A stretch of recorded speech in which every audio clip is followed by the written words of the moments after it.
We are going live on YouTube right now, you guys. What is poppin'? Rod, know your role and shut your mouth. It is the most hated yet anticipated Mikey T, the movie star.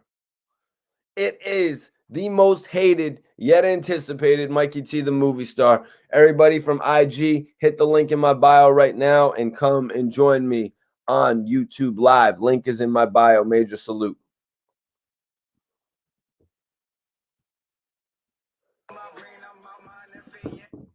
Appreciate everybody joining me on the video tonight. Let's see what's going on. See what's going on. All right, where's my bud? Let me get this lit up. Let's see. Move. Let's let some people jump in here.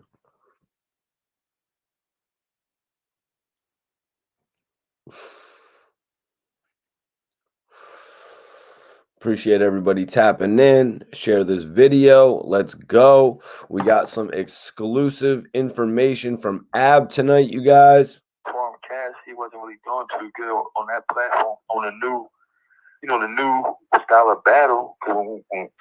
When Cassidy used to battle, like when I used to battle, it all was based on bars. Who had the best bars? But now it's like the new battle artists, they got like a whole bunch. They got schemes. They got like fucking props. They got all types of shit. So schemes, props. Ab is touching on Cassidy versus Freeway tonight, you guys. We're also going to speak on a number of other things.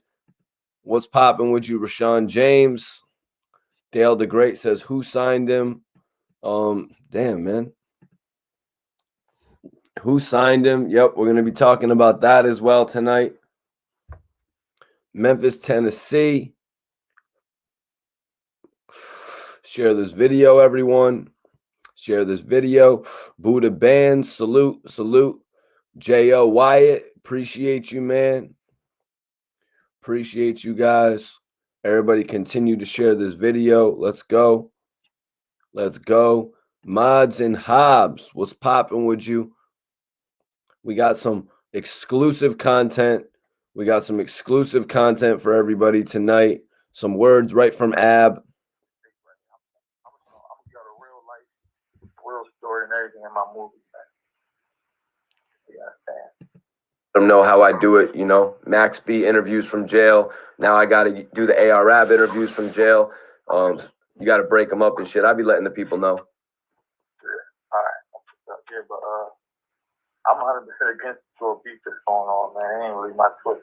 I talked to you about it. We're going to get into everything tonight, you guys. What's popping, creative people?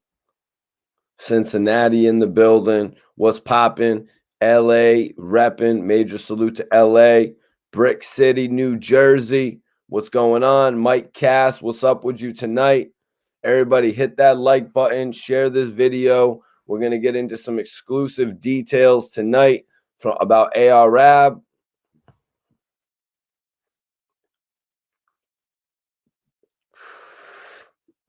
Share this video, you guys. Let's get 100 people in here. Come on, let's get 100 people in here. Share this video, you guys.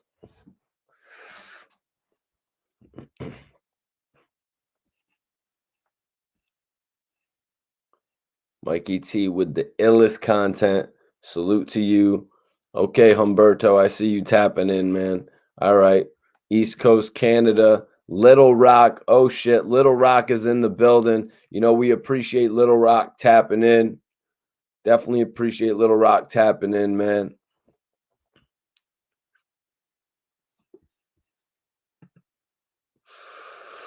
Share this video, everyone. Share this video.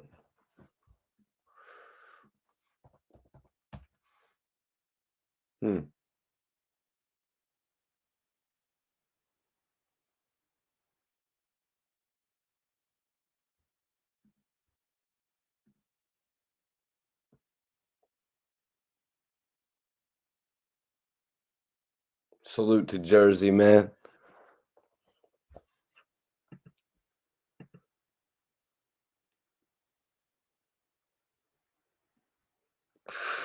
Hope y'all enjoyed that interview today. Hope y'all enjoyed that interview today with Hot Boy Turk. Hope y'all seen the interview today with Hot Boy Turk. But you know what, man? That's just the first part. Honestly, that's just the first part of my exclusive interview with Hot Boy Turk. I hope y'all are ready for the following parts, man. If you haven't seen it, go check the shit. Go check the shit out now. To be 100% honest with you, man. But all right, man. You know what? Honestly, I guess it's not there tonight. So we'll see you. I'm probably gonna just come back next week.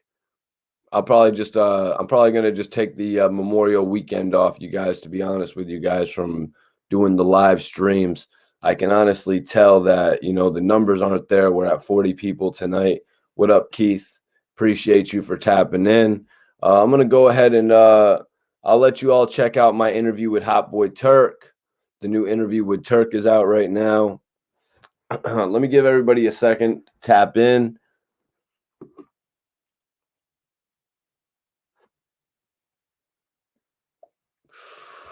Let me see. Let me see what's going on here. Let's give everybody just a second to tap in, share this video, everyone.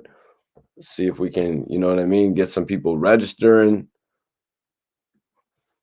Sometimes, honestly, I drop some of this information and it misses people.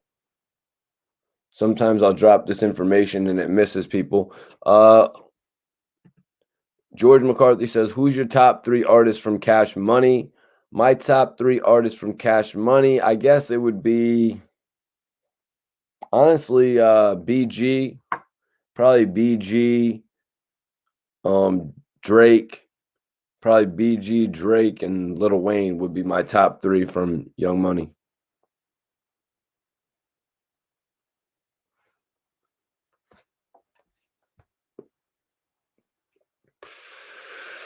Okay, Bay Area, San Francisco tapping in. San Francisco, Bay Area tapping in. Nah, Young D, I don't know what song you're talking about, bro.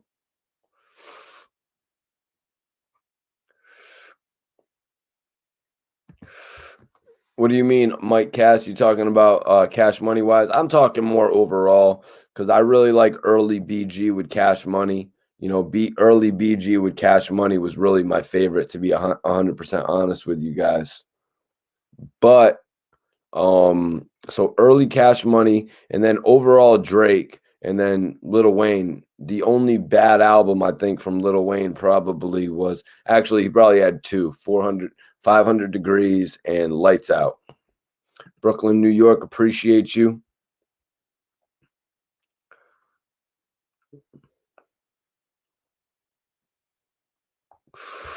Atlanta is in the building. Okay, Jay. I appreciate Atlanta tapping in. Definitely appreciate Atlanta tapping in tonight. I mean, thank you, Mike. Appreciate that.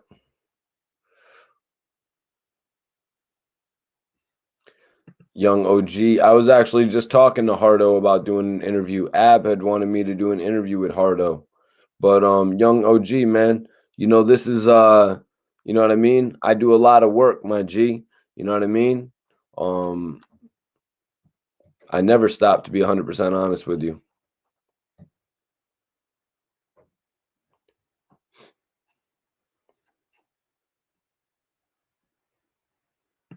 Who's Checkmate, George? Who's Checkmate? Mike says, how do I feel about Juvie? Juvie's always been great, man. You know what I mean? With or without Cash Money, to me, Juvie's always been great. I mean, I lost touch.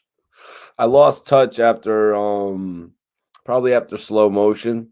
I lost touch with him. You know what I mean? Share this video, everyone.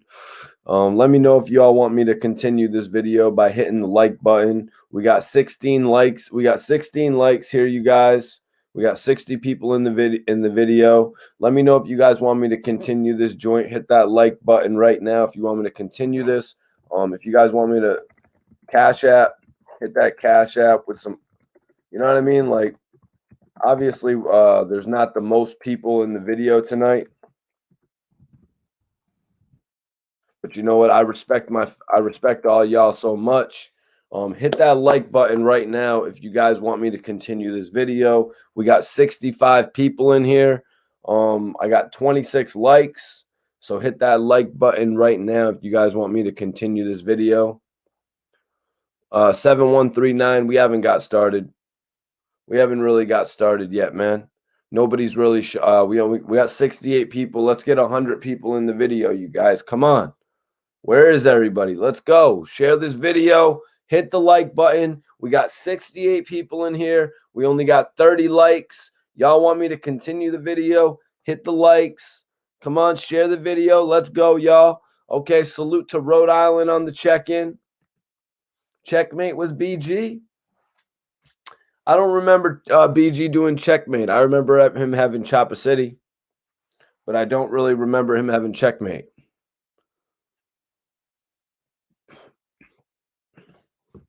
They don't love. Hit that like button if you want to support the video. Hit that like button if you want to support the channel. If you want to go a step further, hit that Cash App with a donation.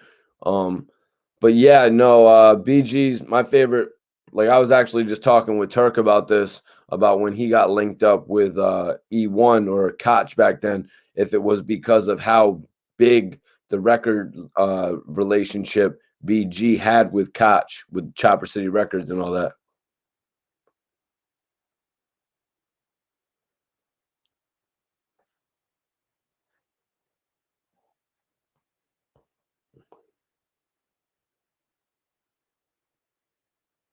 Yo, El Grubbo, have a good night, man. Have a good night, man. Appreciate you for tapping in.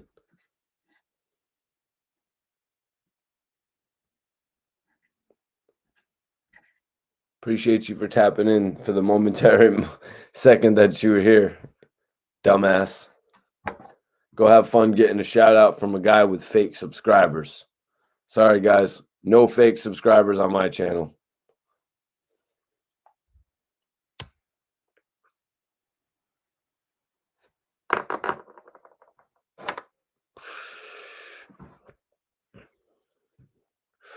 Damn.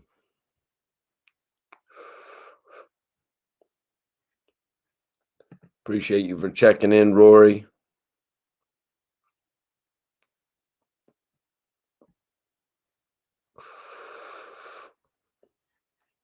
Appreciate you. Appreciate you for checking in. Appreciate you for checking in, Chris. Junior, big up, big up, big up. Big up, ARAB, free ab. Man, I F with Dark Low. Is he really sturdy? 100% sturdy, man. Don't be fooled. Don't be fooled by the clout chasers.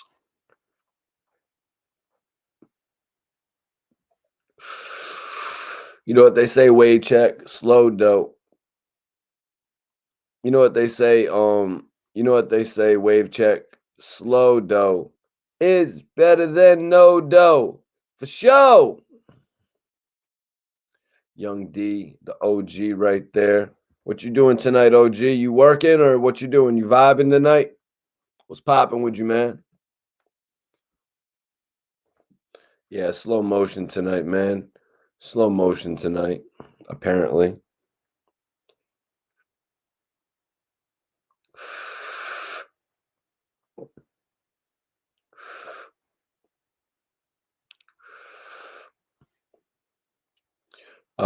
Larry says, I'm interested to see what transpires from Leak Moss and Benny the Butcher linking up together, man. You know what I mean? I'm interested to see what transpires from that, to be 100% honest with you. Okay, that's lit. That's lit. Sunday's off. Okay. Okay. Okay. Toronto, Canada rocks with ARAB. Junior Lawrence, appreciate you for tapping in tonight. The Storm Review is in the building. Mikey T, what up? Not much. We're just going over a couple things. ARAB tonight. You know, Ab was actually telling me that just prior to his federal indictment, he had actually signed a deal. Everybody knows that Ab was actually being courted by Birdman, it seemed. It seemed like Birdman was courting Arab, among others. It looked like Birdman was also interested in signing Mano and Uncle Murda, who had a partnership at that time. So it looked like he was going to take interest in signing Arab. Now, it never ended up happening. Ab had said in a record on Protocol that he wouldn't sign with Birdman because the money wasn't enough. That's what he had initially said. But yeah, I appreciate you for tuning in. Okay, yo, Chase, you got some spitters tapping in tonight? You got some spitters tapping in tonight? All right. We could let the spitters tap in tonight, man. Y'all is getting me excited about tonight's show, actually, now.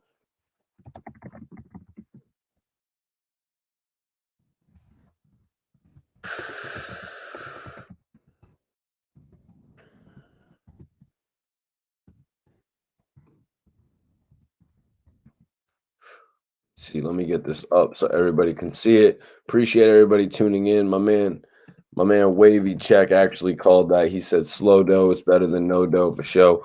Actually, that was 50 Cent who said that. My man was actually just quoting him because it's true shit.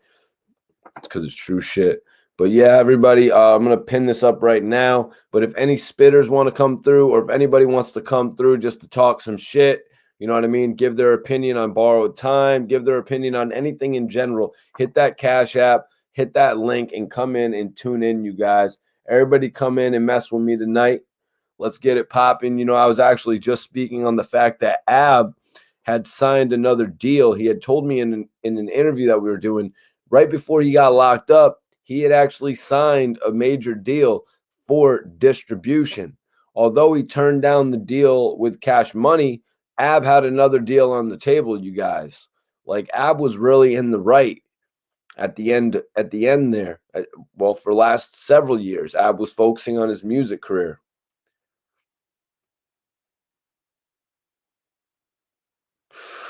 Oh shit, I like you, Grubbo. I like that, man. Sometimes I forget that shit too, man.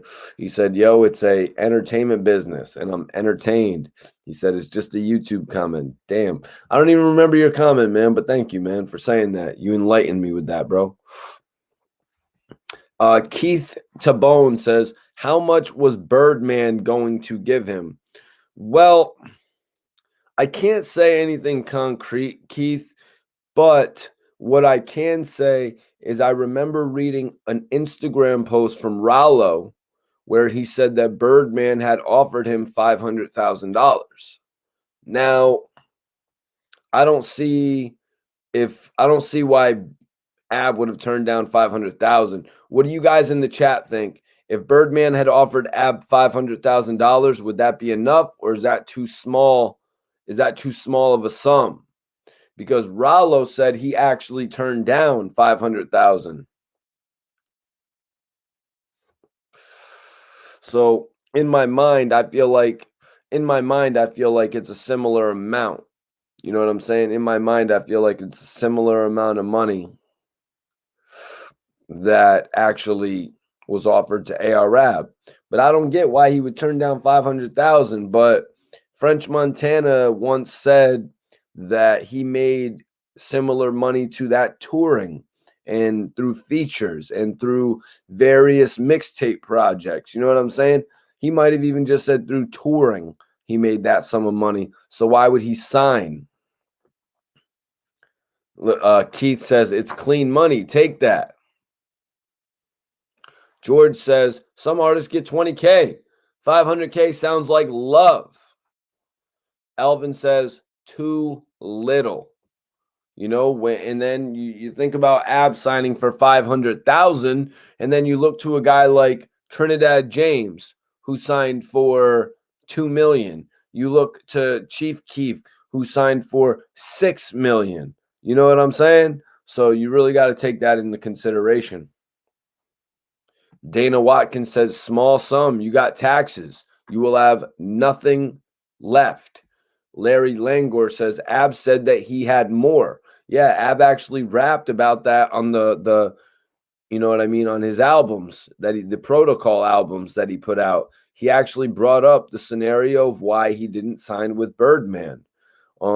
So I guess honestly, signing a deal with a label that could give him distribution meant more to him than having somebody buy into a chunk of what he owned. So that's why Ab actually said he signed to a label before he signed to a label for distribution before he actually was locked up, you guys.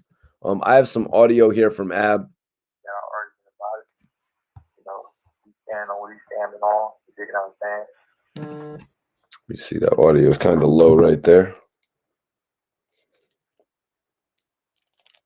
Yo, Young D, major salute to Young D. Really appreciate Young D with the $25 Cash App, man. Really appreciate Young D with the $25 Cash App. Why do I appreciate it? Because it shows me that I'm here doing this for a reason, and it shows me that you guys actually give a damn about what I'm doing. Just so I could keep it all the way real with you, just so I could be 100% transparent with my audience. You know what I mean? With all of you guys. That's the only way that I am. I'm about to send the link to Rosewood. Rosewood wants to tap in. You know, that's my guy. That's the Philly connection, in all honesty. So I gotta have Rosewood tap it. Oh shit, there he is on Instagram, actually. So I don't know if you guys missed it, but Ab also spoke on an OBH movie as well as an OBH book in my interviews. I want to talk to Rosewood about what he thinks an OBH movie would entail. You know what I mean? I want to speak to him about that. Also, I want to speak to him about what he thought about Ab's thoughts on Cassidy versus Freeway. Just a couple different things, you guys. Let me see if I got it right here. They can freestyle, top of their head. They can like improvise. Okay, let's see. I got it. Okay. And you know, everyone's taking bet Cassidy versus hit props. They got all types of shit. So they can freestyle, top of their head. They can like improvise, and they do the research on you. That's a whole different style of battling. You know what I'm saying? So, Ab, what did you make of Hitman Holla going over to Wild 'N Out? Do you think that lessens his credibility? No, Hitman made some money, man. That ain't lessening his credibility. My thing is, I wonder if he still got the hunger. You know, when you first come battling, you hungry. You got all types of, you know what I'm saying? You just do a different animal. You know what I'm saying? When you get that paper, you might not be as hungry. Like Cass blew up. Before Cass blew up, he was a battle rapper. But now, when he's a big artist, you know what I mean? The hunger, you know what I'm saying? I don't know if you're that hungry no more, you know what I'm saying? So that's why I say it's up to grab. Well, you know, both of them, I think they on TV. Both of them went mainstream, you know what I'm saying? Now, if they was a battle like one of them hungry battle rappers, I don't know, man. You know what I mean? I think hunger wins the battle. Yeah. Yeah, and you was talking the other day, you were telling me, because I was talking about Hitman Holla. He looked like he was about ready to rumble with Cassidy, man. Y'all remember this? I seen Hitman Holla brother knock people out, you know what I'm saying? On URL stage and shit. And I know St. Louis is a rough place. So growing up there, you gotta be a tough guy, man. I also know that y'all remember this shit? Right there. But you know, Ab, Cassidy's getting the biggest bags he's gotten in a while for battle rap now, man. I think he should really be excited. That's what's up, man. I'm happy for him, you know what I'm saying? Like you just heard Ab say right there, he's happy for Cassidy right now. And I truly believe, before we get into the next part where I dig back into Cassidy versus Freeway, I truly do believe that Cassidy is getting his biggest bags that he's gotten in the industry since, you know, his early fame with Hotel and his early fame with I'm a Hustler, B-Boy Stance. And honestly, he didn't really get to thrive out with that opportunity. You know what I mean? He didn't really get to thrive with He didn't really get to thrive with that opportunity. As he explained to me, he had to go to jail. So Cassidy missed out on millions of dollars at that point of his career. Larry says, Larry actually posted Ab's quote. He said, yeah, beef. He said, multi-million-dollar mansion. Me and Baby talking, could have saved the deal, but I had more than he was offering. Me and Baby was talking. I could have signed a deal, but I had more than he was offering. Yep. That was the situation right there. You know what I mean? But sometimes it's about more than that, you guys. Sometimes it's honestly about more than that. Just because you have more than somebody's offering you, you know what I mean? They're offering you for a percentage of what you're doing. It doesn't mean they necessarily need to give you more than you're worth. You know, I don't think that's what that means. I don't think somebody needs to give you more than they're worth. Dope piece. I'm glad you watched Cassidy versus Freeway the other day, because now we can get your thoughts on what Ab and I had to say about it. Appreciate you, Jason. I see you getting braided up. Major salute to you. Share this video. Let everybody know about Mikey T, the movie star. I really appreciate you, man. George said it's all marketing. In regard to what, George? In regard to what, my brother? But y'all, let me welcome my co-host. Let me welcome the guy, the big the Capo. Yeah, Mikey T. The sturdy one, man. Always keeping the sturdy arm. So Rosewood, man, appreciate you for tapping in, bro. Dope Piece said that he actually watched Freeway versus Cassidy just the other day. So he's actually right in tune with what we're about to talk about, man. He's actually right in tune with what we're about to talk about, because Ab was actually speaking on Cassidy versus Freeway, and I wanted to touch on that tonight. Definitely a historical battle, man. And definitely a historical battle for the city, a historical event in hip hop for the city of Philadelphia, historical event for hip hop as a whole. You know, that's going to go down in history forever. Why is that, Rosewood? Because it's two Philly artists that were put on that pedestal by two of the biggest people in the industry, in Swiss Beats and Jay-Z? That is one of the reasons. Another reason is that Cassidy and Freeway, they were really working already, you know, up in New York, going back and forth, doing multiple things. And that was the first, I want to say, kind of televised battle. You know, you had like the DVDs, but a televised battle with, like you said, two powerhouses behind it. Swiss Beats on one end, the Rough Riders, and you got Jay-Z, Rockefeller on the other end. And big what up. Duck is right. That leak raising pretty fuck John is fired, bro. So, Rosewood, you know, when I spoke to Cassidy, he thought initially it was going to be him versus Beanie Siegel. Now, when he found out it wasn't going to be him and Beanie Siegel, his next thought was it would be Oskino. Are you shocked at all that it wasn't Oskino and that it was Freeway? Give me your take on that, because that's what a lot of people say. They would have thought the natural second option would have been Oskino, being that Freeway was more of an album guy, I guess. Yeah, and that's exactly why. It would have been that if we would have knew that then, the logical choice would have been Uskino. Because Uskino was battle rapping. Like I said, Bornali was the battleground. You had Cassidy, you had Uskino, you had Dutch, you had Spade, journalists, you know, Lotto, any up and coming battle rapper or rapper favorite in the city of Philly was up there. So Uskino, you know, him and Cassidy battled before Bornali. But there's no tape, there's no video, nothing of that. So if you could have got that on tape, that's what the people wanted to see. Like you said, Freeway really was a song artist, songwriter. You know, he can get up there and battle and, you know, spit rap, but it wasn't catered to battle. It was catered to writing songs. So I don't know why they didn't put Oskino up. You know, I never ever thought about that, Mike. I don't know why Oskino didn't. thinking that maybe they wanted Freeway to get the shine because he was supposed to be right behind BDC.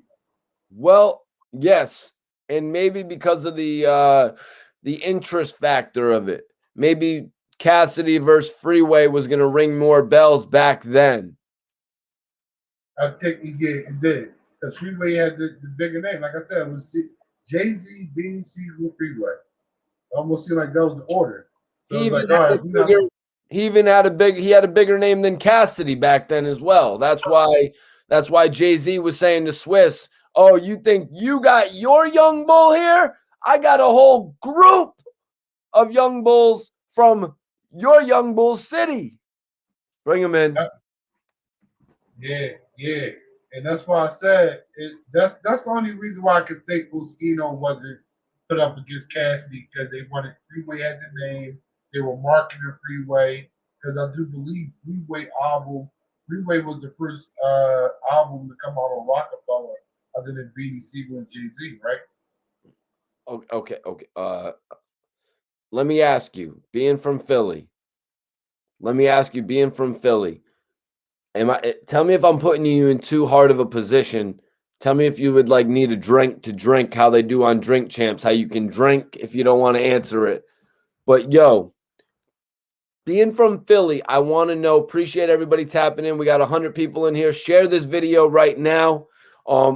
Rosewood, tell me, did anybody in state property get bigger than Cassidy? Anybody in state property is bigger than Cassidy? Besides Beanie Siegel. Good one to throw that one in.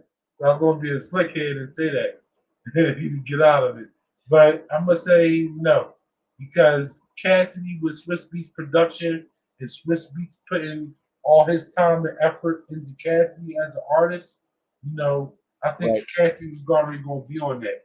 Right. State Property as a group, you got so many different artists and, you try to make everybody blow. Swiss has to focus on Cassidy. Right. Cassidy, correct.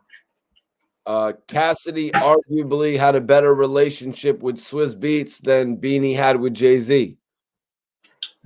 Yes, you can argue that. You can argue that. Because like what you were saying with the amount of artists in a group, so that takes up somebody's time. You know what I mean? That takes up somebody's time. And because really, if that was the case with Swizz Beatz, then I think he would have brought along Varsity Family too. But the thing was, when it Cassidy, we understood like, okay, I can manage this. But if I take Varsity on, it might be too much on my plate.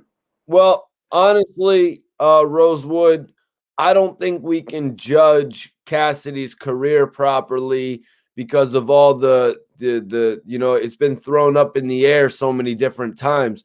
Like Cassidy had his first album where he was on fire, and then for his second album, he got taken out of the mix when it was most popular. And then he came home after missing the most popular point of his career. I would say I'm a Hustler was a more popping career point than Hotel. It was because right there he came out with a street anthem. He came out with we saw more of him with Hotel because he was able to go all the spots. He wasn't locked up. I'll say him getting locked up, I think that was one of the things that hindered his, him being able to keep going. And that's why I salute Cassidy right now for being able to reinvent himself over the years, going through those adversities, and then still being relevant to this day. With the stepping onto the battles, or whatever his name is being spoke of. But he's staying relevant, reinventing himself. So I salute Cassidy all the way. Young Gun's got a Grammy. Facts, Daytona. No, man. Honestly, with that whole so like honestly, Cassidy missed out on millions of dollars getting locked up. Yeah, but it's I listen. Like I said, everybody know that situation. You can go on the internet and Rosewood, he wouldn't if he never got locked up and he had reaped all the benefits of I'm a Hustler and B-Boy Stance, he more than likely would have not made my drink and my two-step. I'm just saying, I'm just keeping it real. He more than likely wouldn't have made my drink and my two-step. He wouldn't have, you know what I mean? Like, you can say all this and that about the car crash. You know, if he never went to jail, his life would have been greatly, you know what I mean, altered, because he would have been in a whole nother position financially, man. I'm telling you, with all that shit, he would have got so much more money. Yo, if you would have went to jail, he would have made way more. Anybody, because like you said, you could tour, you could do state to state, and at that time, people were really still in tune with the streets. Like rappers were still going to small towns and all over, promoting not just the big cities and doing major shows. He's touching everywhere, so he definitely would have got a crazy bag if he didn't go to jail. Bro, Cassidy, Philly, your artist from Cassidy, your artist from Philly. He was attracting all the attention from all the major artists, Rosewood. He worked with Snoop Dogg. He worked with Nas. Like, yo, he was going to be a major legend in the game. Like, I've spoke to Cassidy about this. You know, Nas was his peer at one point. Snoop Dogg, his peer. You know who's peers with those guys? 50 Cent. You know what I'm saying? T.I. You know, major people in the game that you remember forever. Cassidy was going to be there, but his career got hindered a few things. You know, the accident, the jail in the middle of his mainstream popularity. I would say jail more than the accident. I would say jail more than the accident. Well, another reason that jail affected him so much is because of the fact that a lot of us weren't buying into the hotel persona, man. Like, you know, it sold, but we weren't really buying into it. That's why he switched it up and he got us. I said, yeah, made a hood anthem. Made a hood anthem. And that's so fucked up, Mike and Titty. From to come up with the hood anthem and the buzzer, and for him to be locked up and not promoted, that's so fucked up, man. That's messed up. Never mind not promoted, bro. You know, some of these guys were making 50, 60, 70, $100,000 a show going all over the United States. Like, bro, 50 Cent was making $500,000 a show. That's why I say Cassidy missed out on so much money. But like you said, reinventing himself. And that's why I say this. I think Cassidy right now is getting his biggest bags since the hotel days, since the I'm a Hustler days. Is B-Boy Stance as big as I'm saying? That was a really good one, man. Oh, B-Boy stands. They are cool. You know, that's some they all those songs are good. But the thing is, like I said, I salute him for reinventing himself and still being relevant today, and even having us even be able to talk about his career. You know, regardless if it didn't go to the heights people wanted to go to or he wanted to go to, we still got respect what he did. All right, so let me play this joint right here. Everyone take a listen. AR Rab is going to speak. AR Rab is going to speak on Cassidy and Freeway. He deserves it. He's like one of the top. And this, we were basically, I was leading you guys into this with this conversation. We were giving you a little prelude. So listen. Cassidy's getting the biggest bags he's gotten in a while for battle rap now, man. I think he should really be excited. That's what's up, man. I'm happy for him. You know what I'm saying? I believe he deserves it. He's like one of the top, pioneers of the. Now he's like a pioneer of the battle shit, man. You know, when he was battling, he was crushing shit, man. You know what I'm saying? He should be like, he should get paid just to be a judge and shit like that, because how he came up, his roots come from battling. Right. Early in the days when he battled Freeway in front of Jay-Z and Swiss Beats. Yeah. Freeway, one of my favorite Philly rappers, man. Always thought Cass was a better battle rapper than Freeway. I always thought that Freeway probably could make a better song. You know what I'm saying?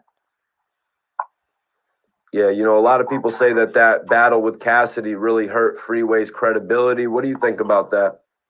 It ain't hurt his credibility as a battle rapper. Free not, I mean, because you losing a battle, that don't hurt your credibility. Free is a good person. He's a good man. I mean, and he's a hot rapper. You know what I'm saying? I love his raps, man. His first album was a classic. If you ask me. Right, but in terms of not in terms of battling Ab, but what about in terms of him releasing albums? It's like, damn, you just lost the battle to Cassidy. No, he released the album after that, and I believe that album was a classic. A lot of people fully love that album. Yeah, Freeway. Rest in peace, Freeway's son. He just passed away, as well as Oskino's son. Rest in peace, man. Peace in paradise. Yeah, man. Very sorry to hear that. But you know, Oskino's actually got a new podcast going, Deeper Than Rap, and Freeway and him are both, you know, moving on in a positive manner, and I really respect that from those two, man. What's up, man? You know, what's up? I'm proud of O, man. O came a long way, man. O came from the prisons to getting shot up. We'll tap back in on that Oskino joint in a second, but Ab pretty much said that Freeway's album is looked at as a classic. Yes. He said that Cassidy should be a judge when it came to battle rap. What was I saw that made you smirk, Rosewood. What's your take on that, man? Because I feel Ab is 100%.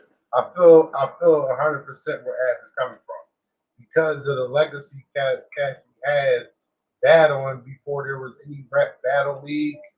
You had to go in the inner city neighborhoods and be around everybody while this battle is going on. You know, all the stuff that he did, his due diligence, putting in his work. That's why Ab said he should be a judge. You know, but I think Cassidy took the route. He said, "I'm gonna put this on my back and I'm gonna try this out." You know, and he ain't just get discouraged when everybody said he ain't having anything to do it. How about the fact when I tell Ab, you know, right now it seems like Cassidy is getting his biggest bags that he's gotten for a while, and then Ab says, "I'm proud of Cassidy, man."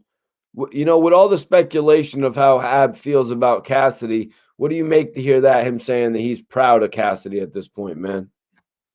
Yeah, because listen, in the city of Philly, you know, we express the way we feel, but we're never going to put down another brother and never nobody else in the city. We're always going to get credit when credit is due. You know, people mistake us saying like being hard critics on everybody. That's the thing in the city. We're hard critics on everybody, no matter who you are. If you're from the city, if you're not from the city, we're hard critics on everybody. But when you doing the right thing, the proper thing, we're going to give you your flowers. We're going to give you your credit. We don't hate in the city. We don't hate in the city, especially on the music. We're going to keep it 100% on the music. Yeah, man, that's good to hear. You know what I mean? Because even throughout the whole situations that happened when it was Ab speaking on Cassidy versus Meek Mill, you know what I mean? Ab speaking on Meek Mill versus Drake. You know, we did hear Ab eventually reunite with both of those guys. You know what I'm saying? Ab and Cassidy stopped dissing one another. Ab and Meek got on the phone. You know what I'm saying? Popping bricks. Bricks, what up, my J? You already know. Thanks for tapping in, my J. You always welcome, man, Bricks. Definitely appreciate you tapping in tonight, man.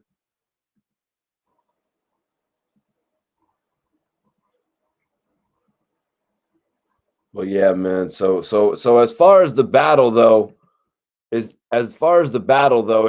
obvious, Rosewood? Is it obvious who won that battle? Is there even a point in me asking you who won the battle? Oh, we know who won the battle. We know who won the battle. I had a debate. It's so crazy. Right after that battle, I had a debate in school the next day about that. My man, Tragedy, he was a major Freeway fan. Like, he was a major Freeway fan. Like, is he trying to say that Freeway won? Yeah. Justify, he made some good points. But I'm like, it wasn't enough. It just wasn't enough. You know, I really got into a debate the next day, right after that. Was he saying, they had all literally just come from the radio station and they were all freestyling and they were all, you know what I mean? That at the time.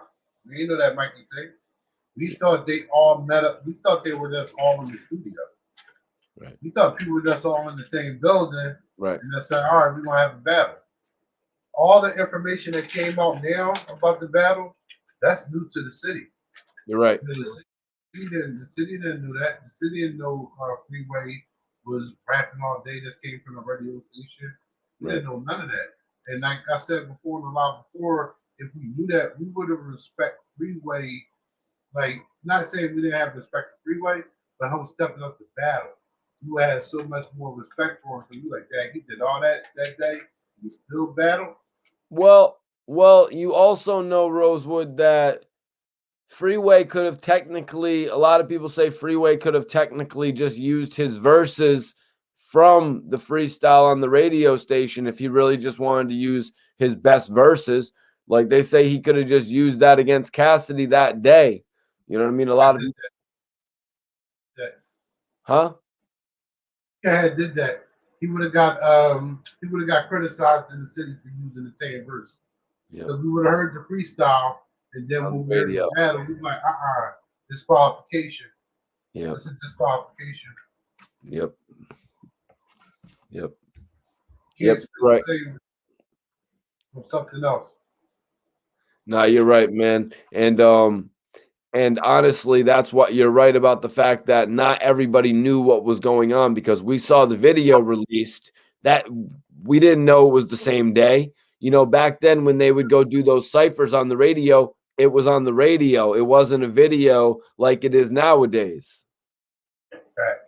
It was no way for you to know what day they went up to the radio and what day they did the battle, let alone knowing it's the same day. LaFonso Presley says Cass freaked Free Up. True or false? The way the video is or whatever, yeah, because Cassidy was prepared for beating Siegel. That's all right. Like, I'm glad you brought that up, Mikey T. Everybody in the comments, just remember, Cassidy was preparing to battle beating Siegel. Meaning, so coming with. Meaning he was extra prepared. Yes. He's going up the Broad Street Bully. Jay-Z is there, Swiss there, Major Money on the line. Forget the money, the pride of the city. You know right. What you're going up against.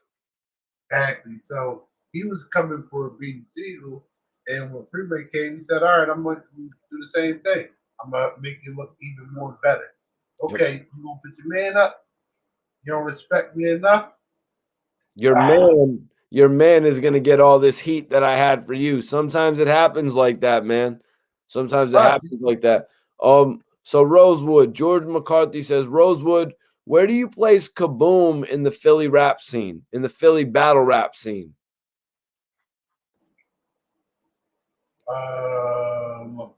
Kaboom, what place do I put Kaboom in the Philly rap scene? Right now, Kaboom top 5 in the Philly rap scene. Because he's been putting in the work. Brick says Kaboom might have been the funniest battle rapper of all time. If I would compare him to somebody these days, he would be T-Top at George. So Kaboom is one of the funniest battle rappers, Rosewood? It's War Ready. The Battle Academy is about to drop War Ready. He does battle. Kaboom does battle. It's the way he be putting it together. And he Kaboom and Chef Trash, they do that thing where it's like they freestyle. And it's like a freestyle like in the beginning where they did like, they're taking things from the crowd, taking things off you and putting it into their rhymes, and then they start their battle. So people be laughing off that. But I would say the funniest in Philly battle rap is Franklin the Griffin's Gone. Franklin the Griffin's Gone is one of the funniest in Philly battle rap period. Man. I swear, salute Franklin the Griffin's on my G. Yo, respond to what Brick says here. He says, Freeway wasn't prepared for Cassidy. I don't think anybody knew Cassidy was fitting a step like that. Is that accurate? When they went in there, did they not know that Cassidy was fitting to step like that? Siegel did. Beanie Siegel's Beanie like, Siegel, Freeway's got this one. Siegel did. Beanie Siegel. I think. I don't know if it was you were doing the interview with Cass. I think it might have been you that did the interview with Cass. You said Beanie Siegel knew who he was, but didn't really know what he looked like. So when he's like, "Oh, the bull big," he's like, "Oh, I know him." He said that. I think he said that on one of your interviews. He was explaining that. He was breaking that part down. But Siegel knew what it was. Nobody knew what Cassidy looked like. Like you said, it wasn't no internet or stuff, anything like this. So you hear people on the radio, you don't know what they look like unless you're going to those ciphers and those battles in the streets. And like I said, BB Siegel, he wasn't in that lane. Like I said, Gilly was around. Gilly was like a superstar already. Because we like Gilly's in the industry and he's still coming to the battles. He might battle somebody if it was worth it, and we are gonna treat that day. So that's why I said Gilly definitely is around. Gilly know, but Siegel knew, but I don't think if Oskino knew. So I think Oskino probably threw his hat in the ring and is like, "Nah, we want Free to get the exposure." Because I believe Oskino said, "I want to throw my hat in the ring." And like Ab said, because I had said, I was like, yo, but didn't this battle actually mess up Freeway's album? And Ab was like, nah, man, after this battle, Freeway had a classic album that everybody loved. Nonetheless, losing a battle, whatever the talk was, because, back then, Rosewood, battling wasn't as popular as music. Back then, it was like, okay, you can battle, but can you do music? Can you make a song? Right. Make a song. Knock on a lot of, and I'm gonna give y'all some Philly knowledge. That was a knock on a lot of Philly artists back in the day, and I think it's still now that we could rap our asses off, but we can't make songs. But then when State Prop dropped, it showed y'all different that we could do everything.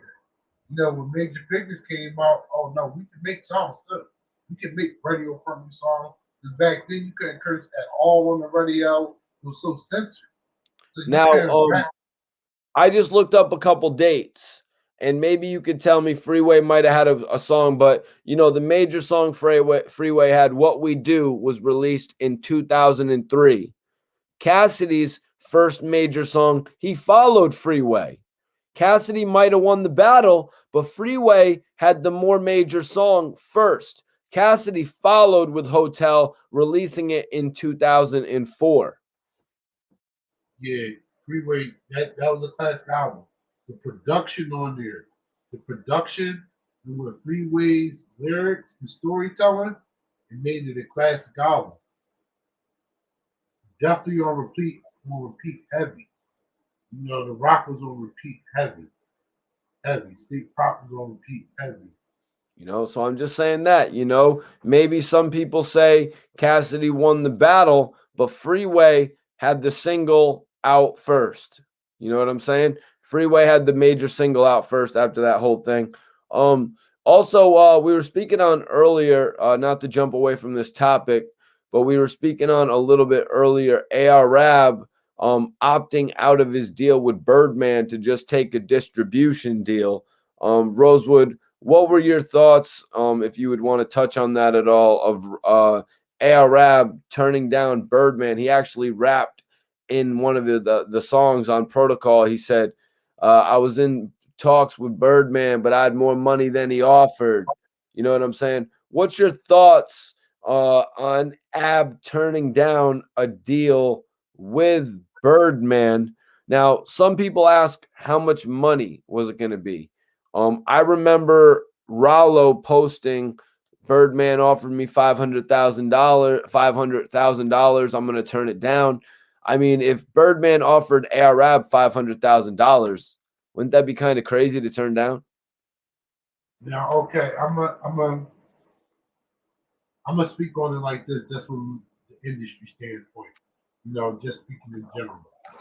Now, when they offer you that money, the money is just a glorified loan.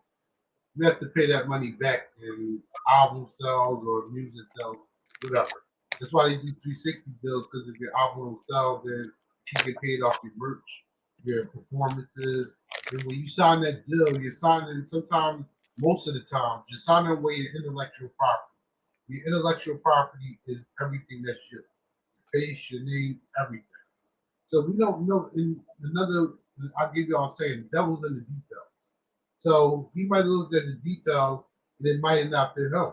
So no matter if it was 50,000 or 500,000, if you're signing away your intellectual property basically forever, or you don't know whenever you can buy it back, you're not going to do that. You'll take the distribution deal, because the distribution deal is more like a partnership.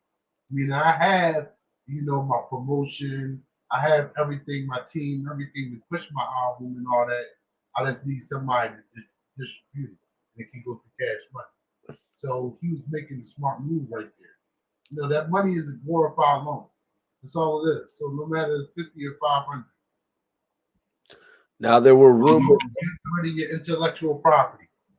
There were rumors that Birdman was actually interested in working with Mano and Uncle Murda, who were making some noise at that point as a duo. Oh, that's, yeah, I already did it too all that time. Mm-hmm. But none of the deals ended up materializing. I was interested in making them a duo. Not that cash money.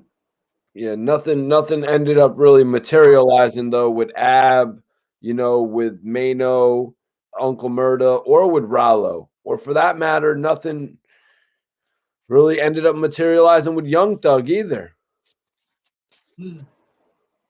Yeah, but at the end of the day, you know what? Everything's not for everybody. Every situation that isn't the right situation. And I look at everybody that you just said, just where they were at the time or whatever. Birdman still gave them some type of push and some type of leeway to get where they are now. So even if it wasn't signing the deal, he still backed them. Put the Young name out Scooter. there, stood behind their careers. And even now, I think he still will hold those people down, even though they didn't sign a contract. It's just business. You got to know your worth. Ad knew his worth, and he was thinking about the future. Yep. Yeah, Ab independent. Ab was working really hard as an independent type of an artist. He would talk about it. He's like, yo, I'm bringing Benny Boom in to do my video. You know what I mean? I want to give my music a push to the radio. So Ab was really doing something as an independent. But I don't even think the Birdman deal was the right situation for him. I don't really know what Birdman was aiming for with that. The only way I could have seen that work out is if Drake had something to do with it. But everybody just tells me I'm crazy for thinking that, Rosewood. Well, I look at it like this, Frankie T. I look at it like you said, he had the movement going on, like he got a city on lock or whatever. He can do the promotion, he can do the shows and all that. We just need we just need somebody back, and that'll be a distribution deal. Yep, exactly. And that's really what Ab wanted. In all honesty, he wanted somebody that could really put his shit out there to the masses. But I I don't know that it really works like that anymore, man. Like a lot of times these guys, I don't, you know what I mean? I think you actually need like unless it was like Empire or something that he signed with, you know what I mean? Empire's actually a good independent label. Now that's why I said it would have been the independent would have been Cash Money who's backed by Universal. So he would have had a major um, distribution push with that. With Empire, it's a smaller imprint, and they're a good independent indie label, but you have Cash Money and then you have Universal Machine, both basically backing, on the distribution project. Yeah, man. And then there's even smaller. But you know what I mean? I don't really know what's going to happen with Arab's music, but last night I was actually discussing the fact that he does seem to have at least two bodies worth of material.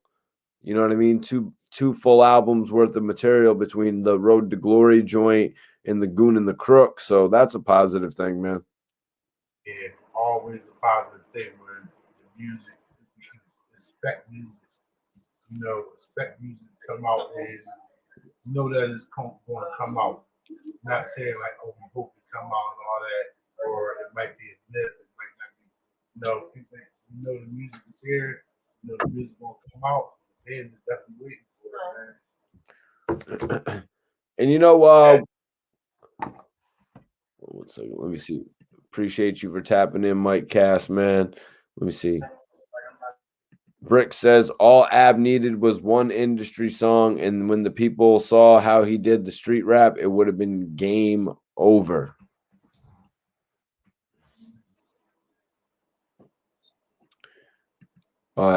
Young D says, don't worry, when Ab gets home, he's going to blow to the mainstream. And that's what Ab told me the other night, you guys. Ab was like, I understand my situation and I understand the fight that I got ahead of me. I'm going to remain optimistic. I'm in here putting the master plans together, bro. I plan on taking over the world when I get out of here.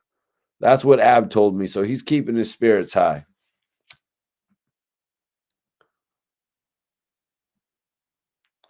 Now, Rosewood, I want you to tell me about Razor getting in the studio with Ness last night. Oh, yeah, man. Listen, man, great vibes, man. And that's not the only time Razor Ness in the studio. Right? Last night we were just already going into our session. Ness was in there already, and once we locked in, we just locked in. So it was great music, great music, man. And some bangers, man. Razor got some bangers on the Big Urban Pig. And some big features, and the features he put on there with the songs he put with it. Oh, okay. It's a great EP. So I can't wait for it to drop. Seriously, like you say. Shout out my guy Razor. Shout out my guy Birdo. Shout out E-Ness. You already know what it is. Shout out to Boom. Shout out Frankie. Rosewood, we got a top 5 for you in just a second, bro. We got a top 5 for you in just a second. But yeah, Rosewood was just letting everybody know who wasn't on live last night. Rosewood was actually in the studio with Razor. Rosewood was in the studio with Razor, OBH Birdo, as well as E-Ness from MTV's Making the Band, E-Ness from Bad Boy Records.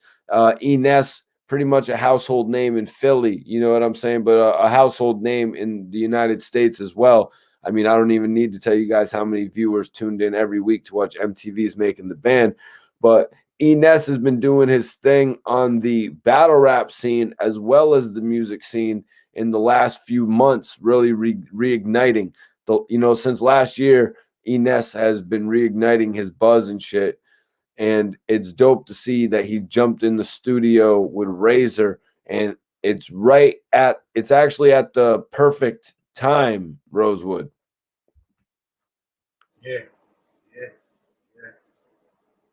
Definitely. But for all I can say, I'm gonna keep it being with you. Everybody always working. So it's been several times like that where people that's in the studio together and beats playing, we craft beats, we gonna put together music. I saw y'all had a show together too. Yeah. Show June 6th. The Spill Show. It's the Spill Show. June 6th. I saw they already had a show together. I seen them performing together. Or was that just at the studio? Oh, listen, man. It's so crazy, right? That was a Philly showcase. Shout out to Missy. Shout out to Ace the Chemist too. They be really putting on the showcase for the up and coming rappers in the tri-state. And we were basically up in the studio recording, and they were having the show, and Ness and Razor just came down and blessed it. Blessed the show. They wasn't even supposed to be on the show. Just came down to bless the show for the honor, man. It's for the honor of the city.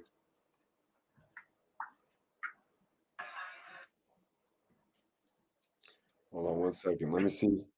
Let me see if I can get my guy in here.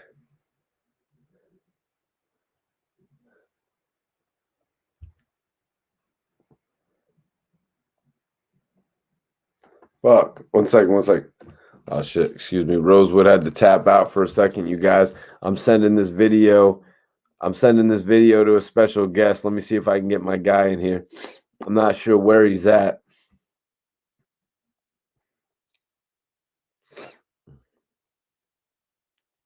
I'm not sure where he's at right now.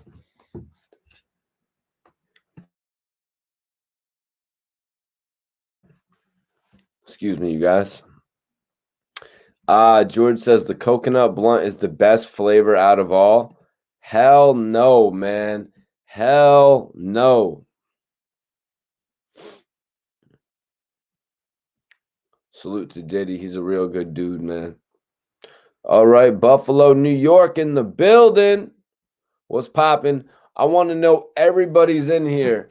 I want to know y'all top. I want to know everybody's top blunt wraps. Where's that shit right there? I want to know everybody's favorite blunt flavors. Y'all know mine, obviously. Y'all know mine, obviously. I like the Dutch Masters, you guys.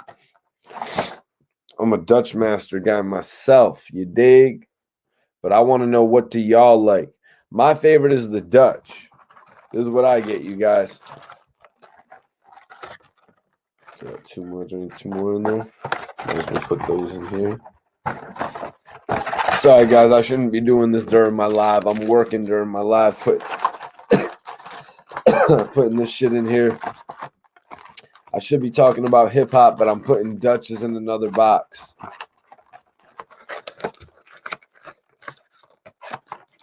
Yep. Now I got 12 packs in there, so it's going to last even longer. This box is done. But yeah, my favorite is the Dutch Master, you guys. My favorite is the Dutch Master. But to give you guys a history, first of all, it was the blunt wraps. You know, we always started with the blunt wraps, and you would probably try to grab the mango blunt wrap. You know what I mean? That's the one you would always try to grab. Maybe you'd get sour apple sometimes. You get the mango sour apple. Sometimes you'd try the watermelon, but it was pretty much always stale. So once we got out of the blunt wrap phase, I moved on to Phillies. Phillies were next because at this point, the Dutch Masters were still those small little cigarellos, and they were always stale. So we went with the Phillies. From the Phillies, we went to the Garcia Vegas, you guys. Garcia Vegas, they came in a green tube. They were pretty sweet. They also had before the Garcia Vegas, they had the Grape Dutch. Came out with the Grape Dutch. We started messing with the Grape Dutch as well. And look at this. Iceberg has his top 5 list. He says Dutches, Fonto, Backwoods, Bamboo, and Philly. So then from there, we were starting to get the Garcia Vegas. After Garcia Vegas, it was the Big Dutch. And then I moved to Florida, and it's been these ever since like 2011. This is what I've been on. James Brown says, I can't roll a Dutch to save my life. It's really not that hard, man. I remember my friend taught me to roll a Dutch back when I was like 15, something like that, 16. Yeah, more like 16. Vanilla Dutch? Nah, man. I just get the natural Connecticut shade leaf wrapper, Palma. That's what I get, the Palma. Wave Check says bongs. Wave Check says all white girls love bongs. That's weird. Oh, yeah, man. Yeah. The game also came in. You're right. The games came in as well.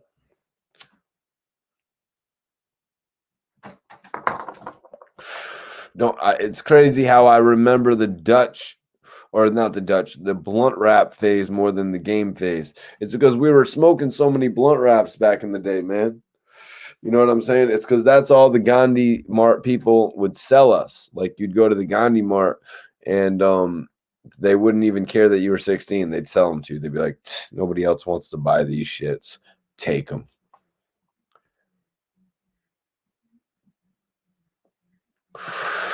Yo, George, that's what I said as well, but somebody looks at me like I'm crazy every time I said it. The Game was the first rap that I ever smoked. Damn. Kevin says Garcia Vegas and Dutchess were my thing. Dwayne Johnson says the chocolate Dutches were the best, but it's hard to find a fresh pack. Yeah, normally when you get a chocolate Dutch back in the day, it would literally be always stale. It was annoying as hell, man. It was annoying as hell, to be 100% honest with you guys. Whenever that shit would happen.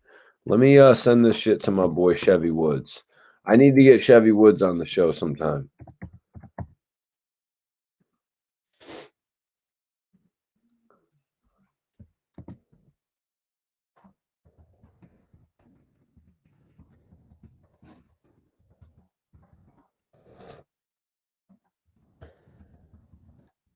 Let me see. Here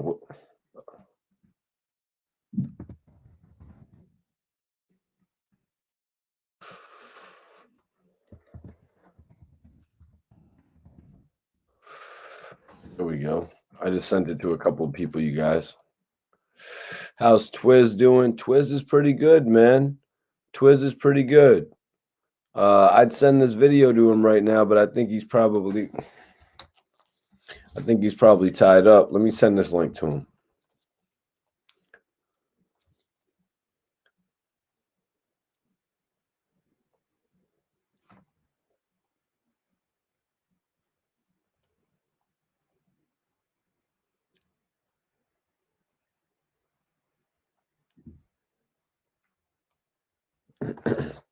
Twiz actually just did a dope new interview with Oskino.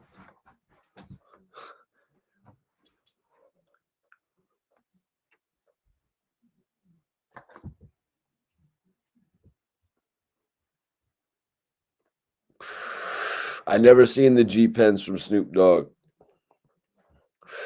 I never seen the G Pens from Snoop Dogg.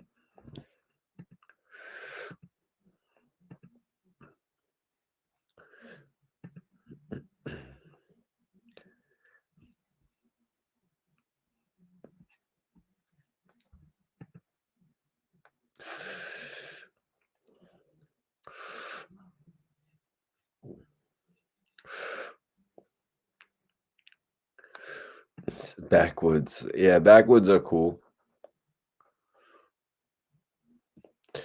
I just spoke to Skinny Me a few weeks ago. We really just couldn't coordinate for an interview though. Like he would call me and I wasn't home. He'd call me and I was out. You know what I mean? We really just couldn't coordinate for an interview. I like vaping. Vaping is cool. But they just don't really do it for me, to be 100% honest with you.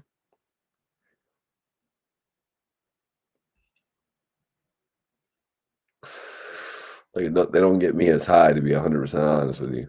I might have to go buy a vape pen tomorrow, though, to be 100% with y'all. I might have to go get a vape pen tomorrow. Tyrone, I love smoking raw cones, man. Raw cones are the shit.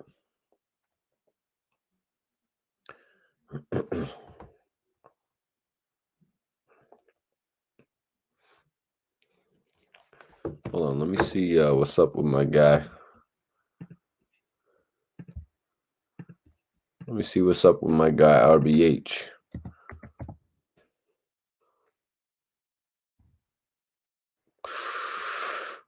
She's like, oh.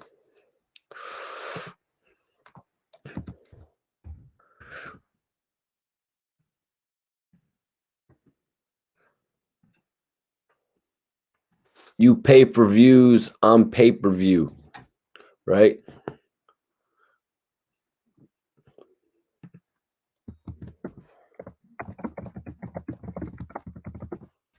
You pay for views on pay-per-view.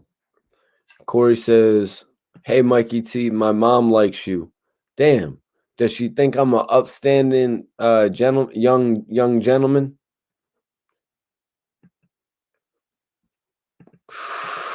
Yo, what up, D Nice? What's popping with you? Appreciate you tapping in tonight. My name is Mikey T, the movie star.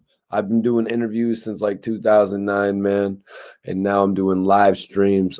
Tonight we were actually speaking on Ab's thoughts on Cassidy versus Freeway. Ab was actually saying that Cassidy needs to get a position judging battle rap. We were also talking about the deal that Ab turned down with Birdman.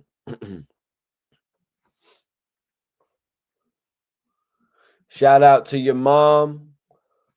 As my man Chinks, my home, rest in peace, Chinks Drugs. Shout out to your moms.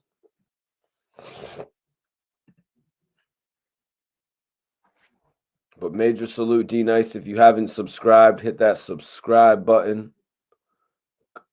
Well, Corey, honestly, the whole situation with Ab taking the deal, he had told me if he took the 22.5-year plea deal, he would have put his co-defendants in jeopardy of getting the same.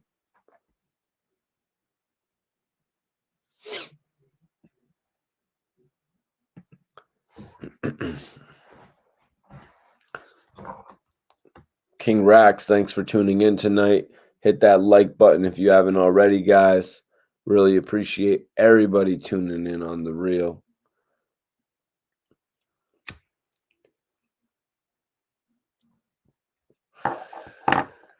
Cool. Somebody.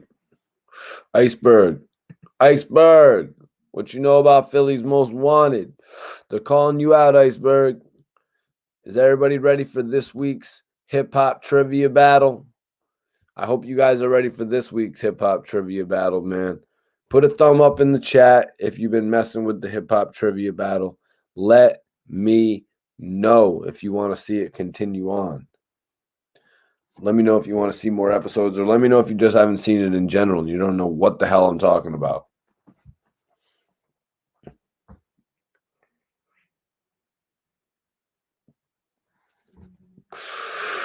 Iceberg says, I know he's not talking to me, Mikey T. Thank you, guys. I really appreciate y'all for tuning into the hip-hop trivia battle. Iceberg says, I know he's not talking about me. Yeah, you don't really want to call out Iceberg, man. Iceberg, man, he knows a thing or two plus a few more things. You know, everybody put the thumbs up. Oh, George says he is Iceberg. James, yeah, some of Ab's co-defendants have been sentenced. And all right.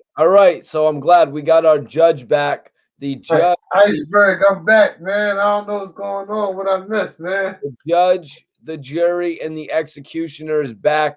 Rosewood. And George says this, Rosewood. Iceberg, what do you know about Philly's Most Wanted? Iceberg replied, Mikey, I know he's not talking to me, Mikey.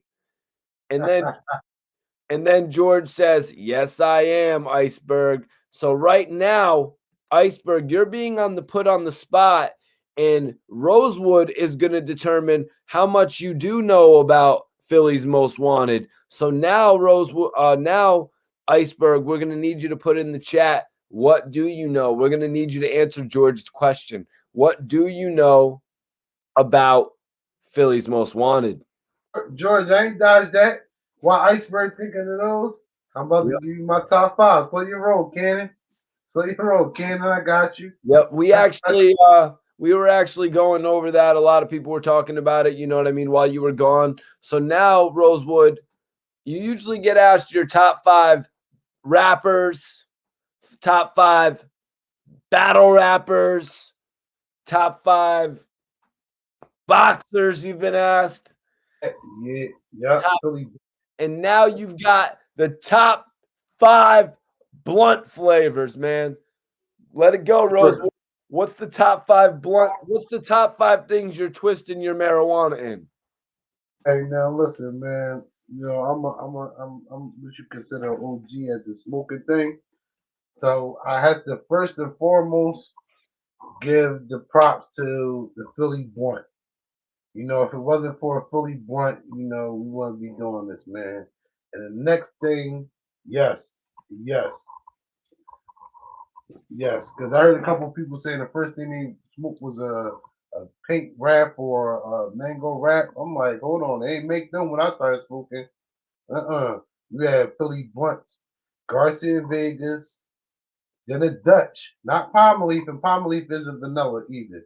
Not palm leaf, a regular Dutch with the see-through wrapper, right? And then, so I'm gonna say a blunt, a Dutch, a backwood, a Garcia Vega, and my fifth one would go to an Optimo. All right, so hold up. Iceberg says this. Yeah, I didn't think I. Listen to this. Judge this, Rosewood. Iceberg says Philly's Most Wanted was the first to pop off that hardwood classic fashion. Act like y'all know. Rosewood confirmed it too. Dudes used to look at me crazy when I used to say that. What does that statement right there tell you off the rip, Rosewood? The Iceberg already know the deal. Already know the deal. Giving them their flowers from the rip, man. First ones to be wearing throwback jerseys. Nobody knew where to get a throwback jersey from. Mitchell and Ness was the only place that sold throwback jerseys. You had to come to Philadelphia to get one. All right, so yeah, that's funny. Smurf was actually talking about how they had a bunch of Mitchell and Ness jerseys on the tour bus, and he said like people would pick out certain ones because you'd want certain ones that had certain names on them, and other names wouldn't be as popular. Rosewood. Not in Philly. I can understand them saying that, but we never looked at it like that. Because if you was wearing a throwback, it's you wanted of course you want you want all right, I'm gonna tell you the top throwbacks. And here y'all go in the comments. I got top five for y'all. What's y'all top five throwback jerseys? Basketball or football? Now with the basketball jerseys, the Charles Barkley white Sixers one, classic. The Dr. J was a classic. The Dr. J Nets one that Fabulous wore in the video was a classic. Um, Let me see. The Phillies Mike Smith uh, jersey that was a classic.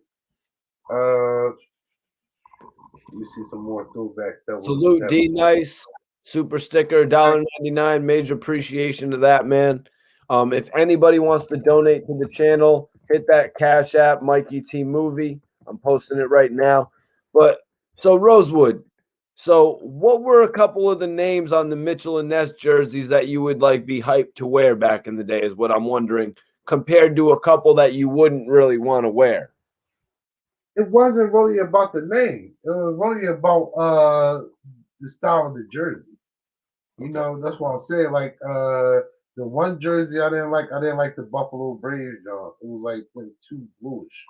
Like, Okay. See what you're saying. So it wasn't the name on there. It was really okay. So it was more so it was like there would be it wasn't the name. It was more so there would be a box of Mitchell and Ness jerseys like that. They were different colors. People would leave the lame colors to be picked out last. You're saying one of the lame colors was like what, a baby blue? How would that? no, not to everybody else, but to me. I didn't. That's one that I went ahead. I wore because it was all like a powder blue. It's like a powder blue buffalo jersey, throwback drink. Yep. Okay. So I'm finally getting that. It wasn't actually that it had the player's name. The logo and it was the colors. It was definitely the logo too. And then you had the fitted hat to match. So now if you had the fitted hat with the emblem on there, because like the fitted hats with just the NBA logo on there, I didn't like them. I wanted the one with the team logo on there to go with my jersey. Right. A lot of people like the NBA logo with the color of the team. I didn't like that. So everybody had a different preference. So it really wasn't the name. Like Edward said, it was the color and the logo. It's gonna go. Do you remember 50 Cent in the Mitchell and Ness jerseys back in the day, or not so much? Yeah, on the first mixtape. I Okay. think So did they have the hats to go with it like you would like, or did they just have the jerseys?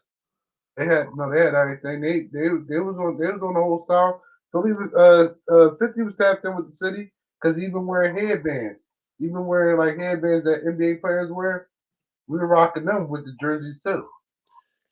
Rosewood says Mitchell and Ness came later. Hardwood Classics, the OG. No, Mitchell, no. Mitchell and Hardwood Classics and Mitchell and Ness partnered up a way long time ago. Mitchell and Ness been in the city before I was even born. Back in the 70s. So Mitchell and Ness been here for a long time. And the thing with Mitchell and Ness, they started off making jerseys. So they had NBA contracts and all that back in the day.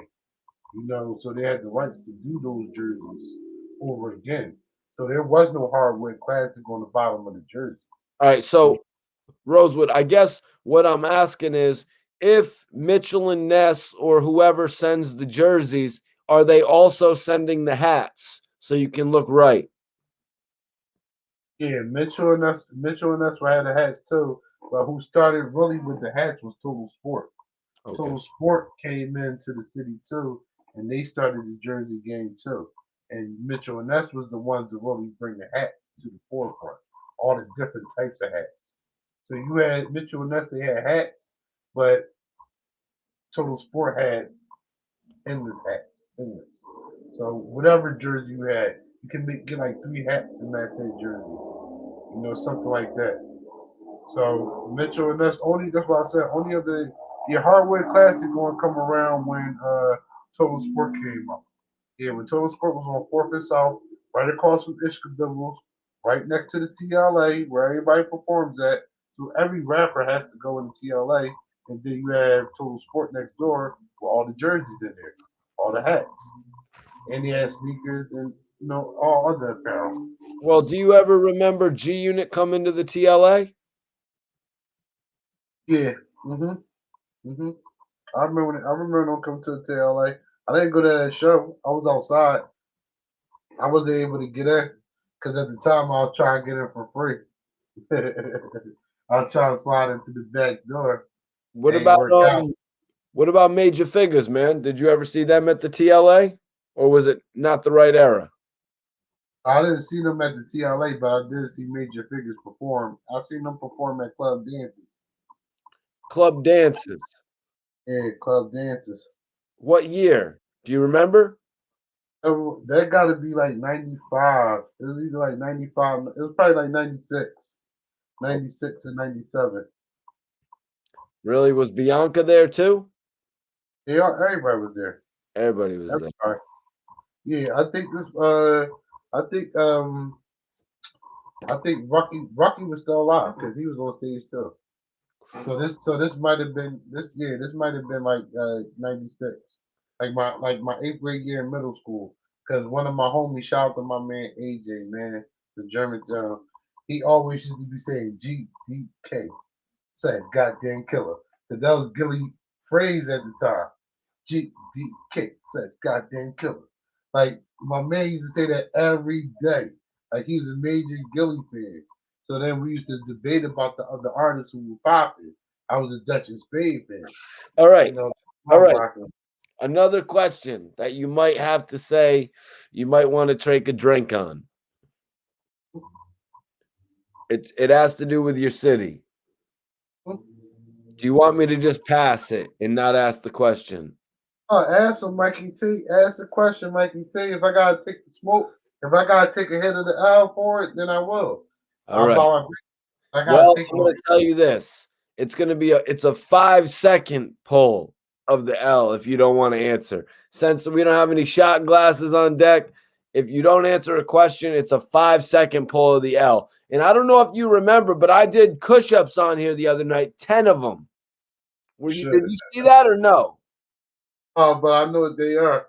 I'm going to do them in a minute. I'm going to do 10 push-ups. And if anybody wants to come in and show that they can do push-ups tonight, come into the stream. Oh yeah, I challenge Mikey T on the push-ups. All the smokers in here. All right. I'm going to ask you this, man. Yeah. I'm going to ask you this. Rosewood. Is Gilly the Kid bigger right now than he has ever been before? Yes. Yes. Even when he had the guys like Jay-Z, 50 Cent, Suave House, you know what I mean? Tony Draper, Birdman, Lil Wayne, Cash Money, all of them looking at him. He's bigger right now. Yes. You know why? Because they were just looking at him and he wasn't mainstream. Now he's mainstream. He's worldwide now. Worldwide. And all off his own creativity, his own thing, his own platform, started from the bottom and got it to here. Perfect example of American Dream. So that's why I say he's bigger now. Because he doesn't have to go through the names that you said, even though that those names still got him to where he is. Vin Rames. Even then, no, definitely bigger than them. Because the Gilly movie, I laugh at them. A push-up is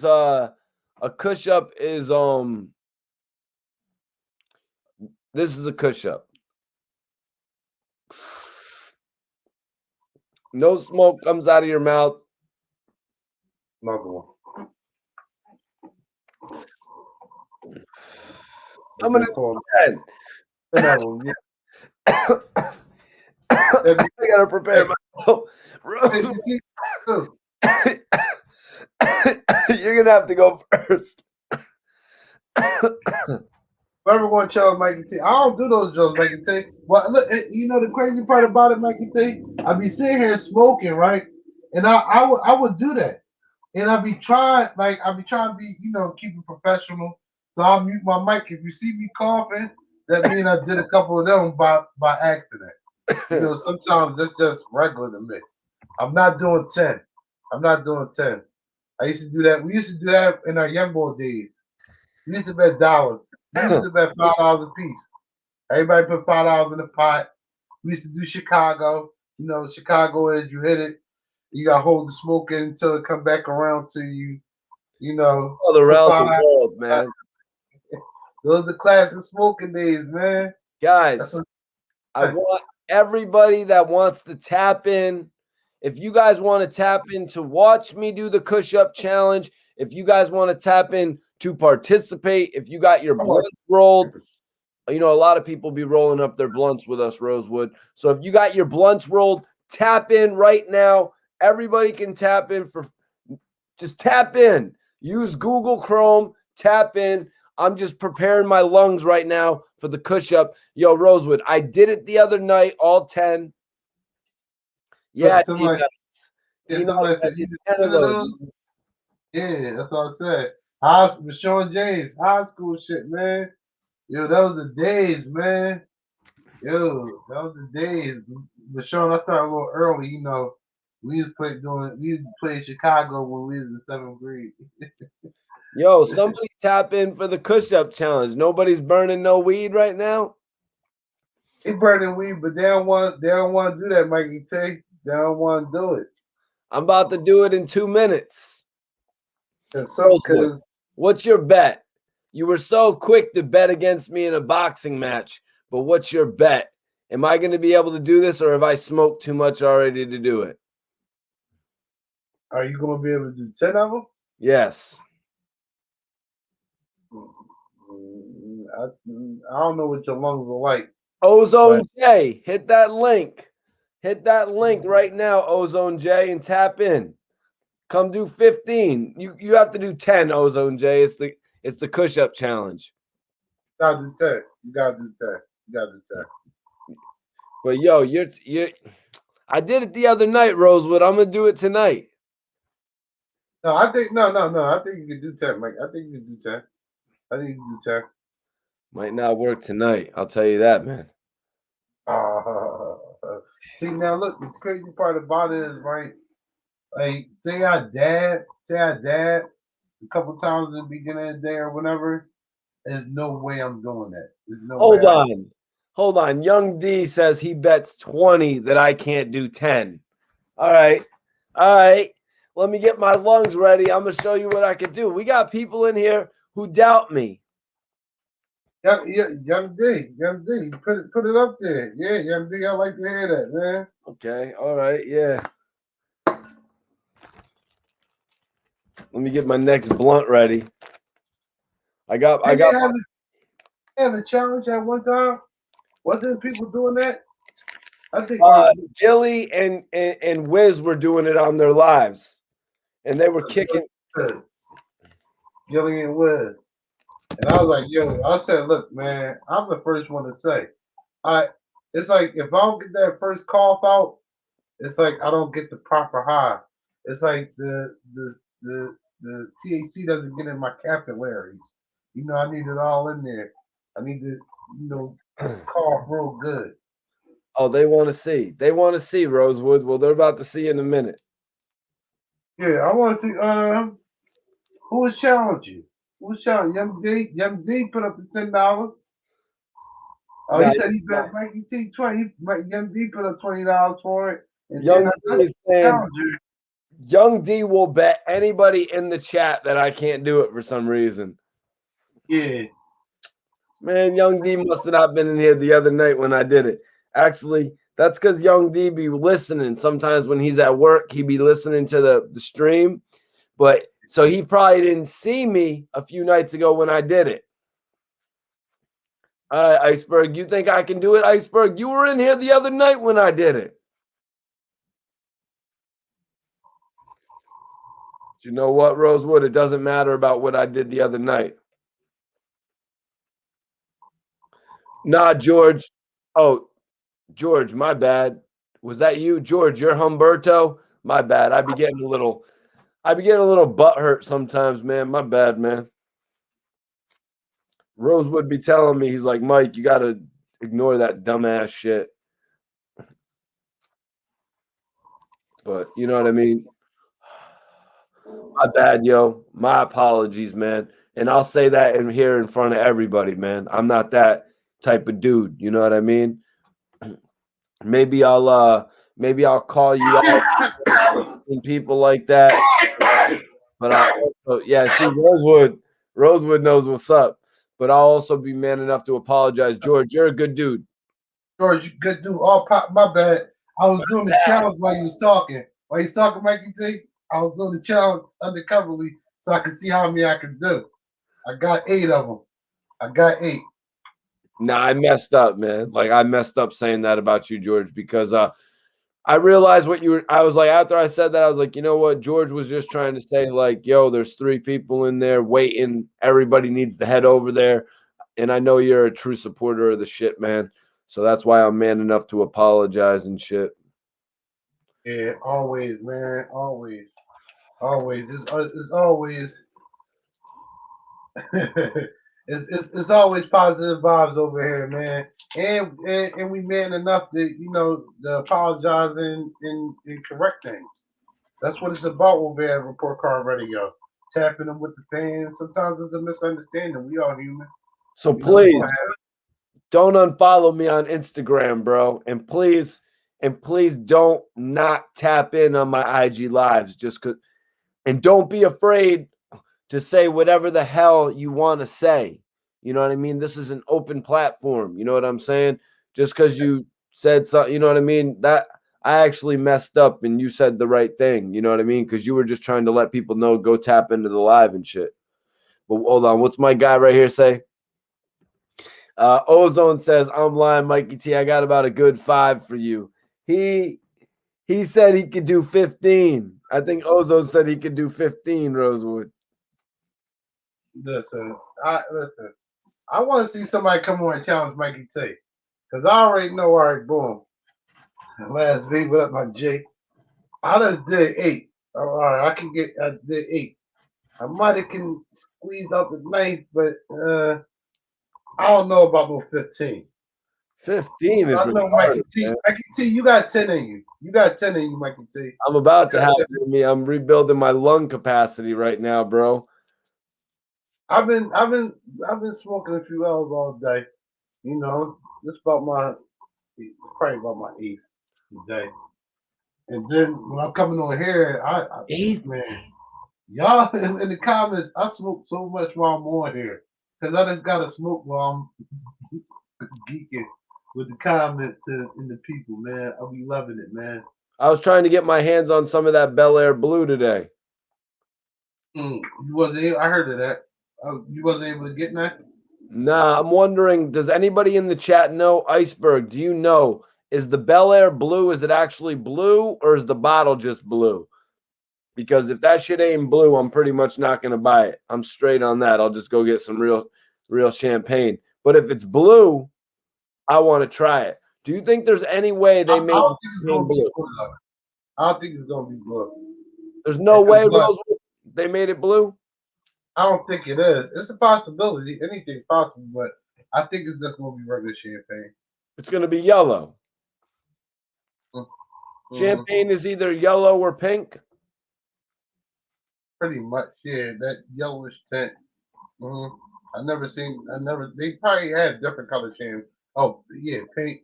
They definitely probably had different other colors, but I never seen that. So I think it'll be regular. What does it say? What type of champagne does it say it is? It's a frosted blue design. And Iceberg also says the liquid ain't blue. Iceberg, you're telling me the liquid is not blue?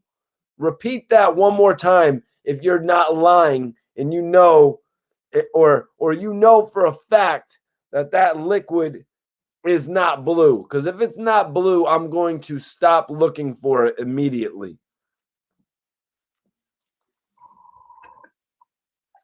I will stop looking for that immediately, Rosewood, if that champagne is not blue. I don't think it is, like you said. I think that's why I was saying, like, what type of champagne is it? Is it a rosé? Is it a It's not a rosé. I just read that it comes from higher in the mountains. It's like Gucci Man was pillaging to find some blue champagne or some shit.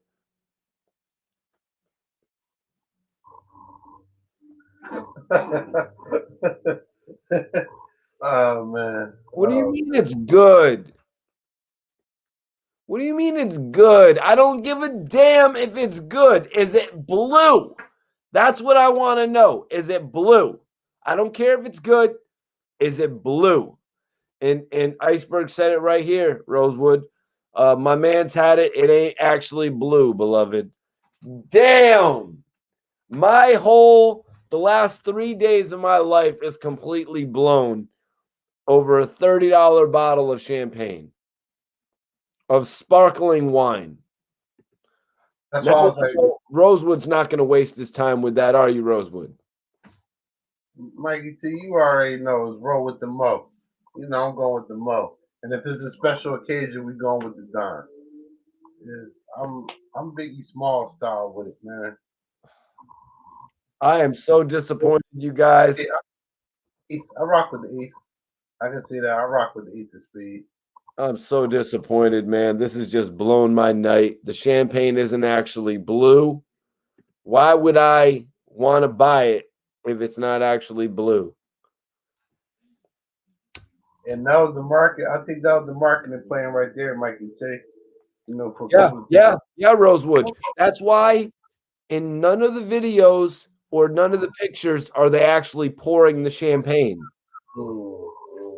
Right. Okay. Because I remember, like, with Cam had the scissor, it was actually purple. You know, so it was like, and then they had the purple tea bird game going on.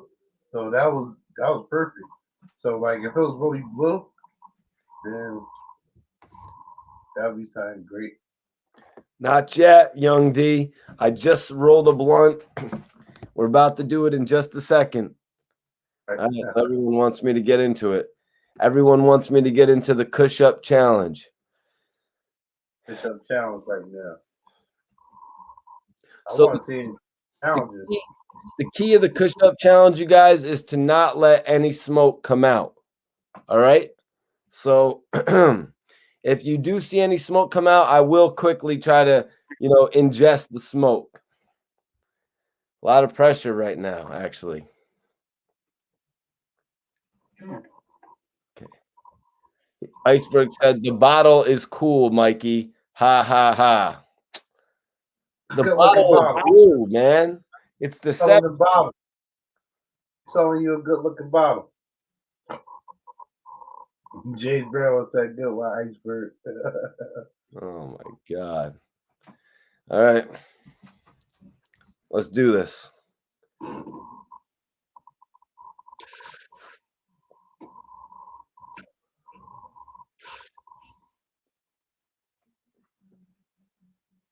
I fucked up on 3. I fucked up on 3. That was horrible. Hold on. I need redemption. Maybe I've been smoking too much.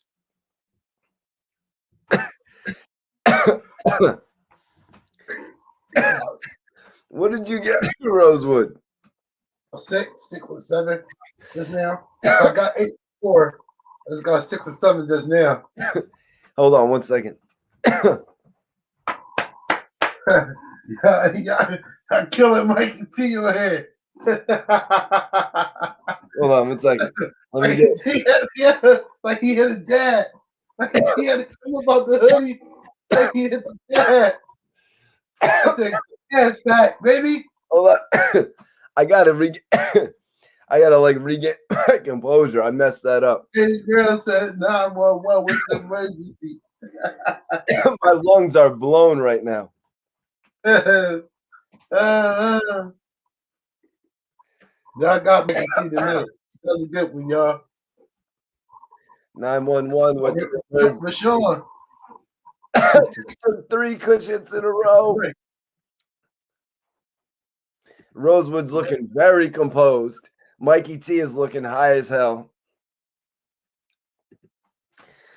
Oh shit, man.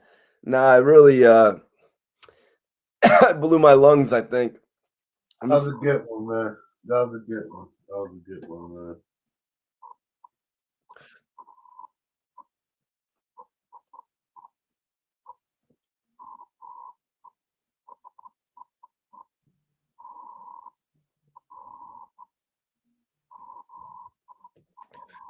No, I'm not doing it right. my lungs are messed up. I can't inhale all the smoke right now. I'm not doing it right. You're doing right. My lungs are like totally fucked. Let me see it. I bet your lungs are more blue than that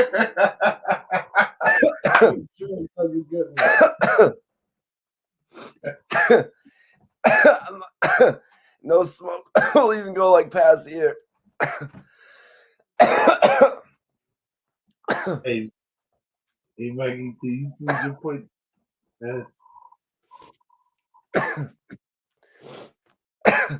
No, I didn't bet you, Young D.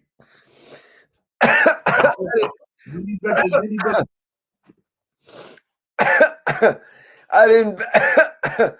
You were in the chat, man. At the chat. I thought you bet the chat. James Brown says, "Hey, Mikey, can you put me in your will before you finish?"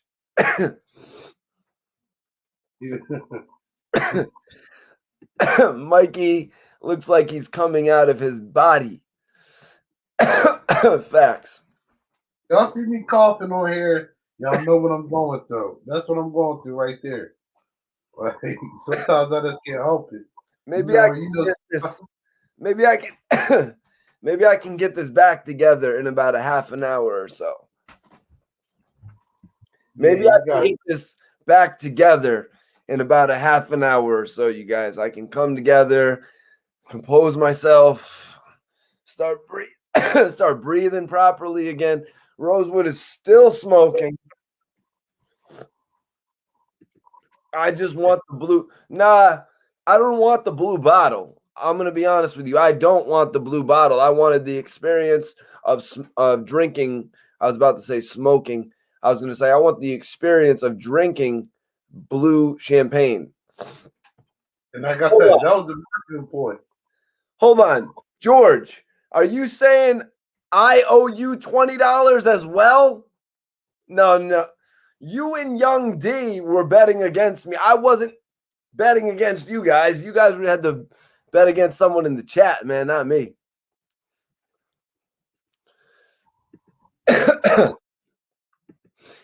Young D, give me 30 minutes and I will do the push-up challenge. I messed up my lungs. I will be back though with it. Trying to murder your lungs tonight, Mikey T. He trying to murder your lungs tonight. Young D, what you smoking on my J? What you smoking on, J? What you going on, man? Me? Oh, Young D. I'm asking Young D, what he going on? No, I'm asking Young D, what he smoking on? George said Young D, not you. I was about to say, damn, two people think I owe him $20 because of that. It's like, you guys, I wasted some of my weed doing that. You know what I mean? I can't owe you guys on top of that. You know, like I just double lost. I was doing it for pure entertainment value. Facts. Because you already did the 10, brother. You already did the 10 the other night. So, which you said you didn't see though, Rosewood. I ain't see it, but I believe you. I believe you could do 10 of them drinks. You know. Iceberg, can you vouch for me? Were you in here when I did the 10 push-ups? Look what Young D said when you asked him what he was smoking. Come on, bro. You can't even ask Mikey T to do the challenge. You ain't smoking, bro. Young D just wanted the entertainment value of it, man, you know? Well, man, I thought you was a firehead like us, man. I'm not knocking you, bro, but damn. Hopefully I'm not a mean. What? Rose, what? Iceberg, are you serious? At 9.5, he was in there. He said he was in the building. 9.5, huh? Huh? Thank you, man. That's what we do this for, D Nice, man. And you know, tune in for more, man. If you haven't seen it, I just actually reviewed Borrowed Time by Dark Low.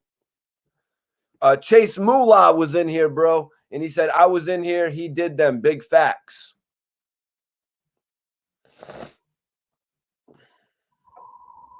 Yep. Young D said, I'm a drinker. I used to drink. I used to be a heavy drinker and smoker.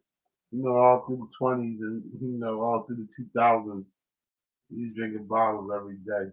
I definitely can't do it now, Young D. I ain't even lying, man.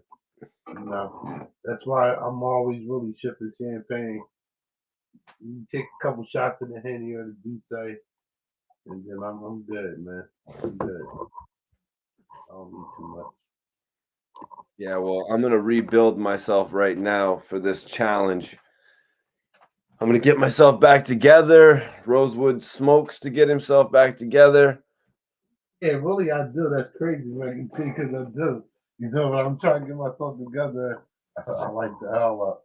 Or I'm rolling another L. I'm about to see me roll another L in a little bit anyhow. Y'all know how I do it here, man. George says, Young D, if you like tequila, grab the Terramana. Terramana. What is that one, man? Is that the rocks, George? Oh, by the Rock. Yeah. The best tequila out. Okay, boom, right there. Yeah. Did you ever see that video of the Rock drinking his tequila, Rosewood? Yeah. Oh, the Rock, the actor wrestler. Oh, his tequila. Oh, all right. Yeah, I never seen anybody drink it though. Yeah. They saying that's the best tequila out. Terramana. But also, have you seen anybody drinking the new De Leon tequila from Diddy? It's like, well, I'm not a tequila fan, and then a lot of people be drinking Casamigos. Yep. That's what Razor drinks, right? Everybody like not even him. Like a lot of people be drinking that, So I'm a dark drinker, so I'm gonna drink Henny, Parmesan, you know, Douce. Douce's cool, whatever. I'm cool on the Remy. I don't want to deal with the Remy, but I'm really a Henny guy since I was younger. Henny's and Coronas. Yo, Rosewood, James Brown says, I got a question. Have you ever put the liquid THC on your weed? You have. How does that work out for you, man? Gave me a great high. Gave me a great high. It's like putting concentrate. It's almost like putting wax, or if you want to take it back, like put a hash in with your weed. Oh, D Nice. Okay, you see, D Nice was about to take the bet 20 that I could do it. Oh, all right. So D Nice was going to bet 20 I could do it, but then I guess Young D was going to bet 20 I couldn't do it. Man, y'all is cool as hell, man, taking bets on my ass. I'm going to do it in a few minutes. I'm going to do it in a few minutes. Y'all think I'm done. Y'all think I'm done, but I'm coming back, man. Warm up. That's the warm up. So What? that's the right there.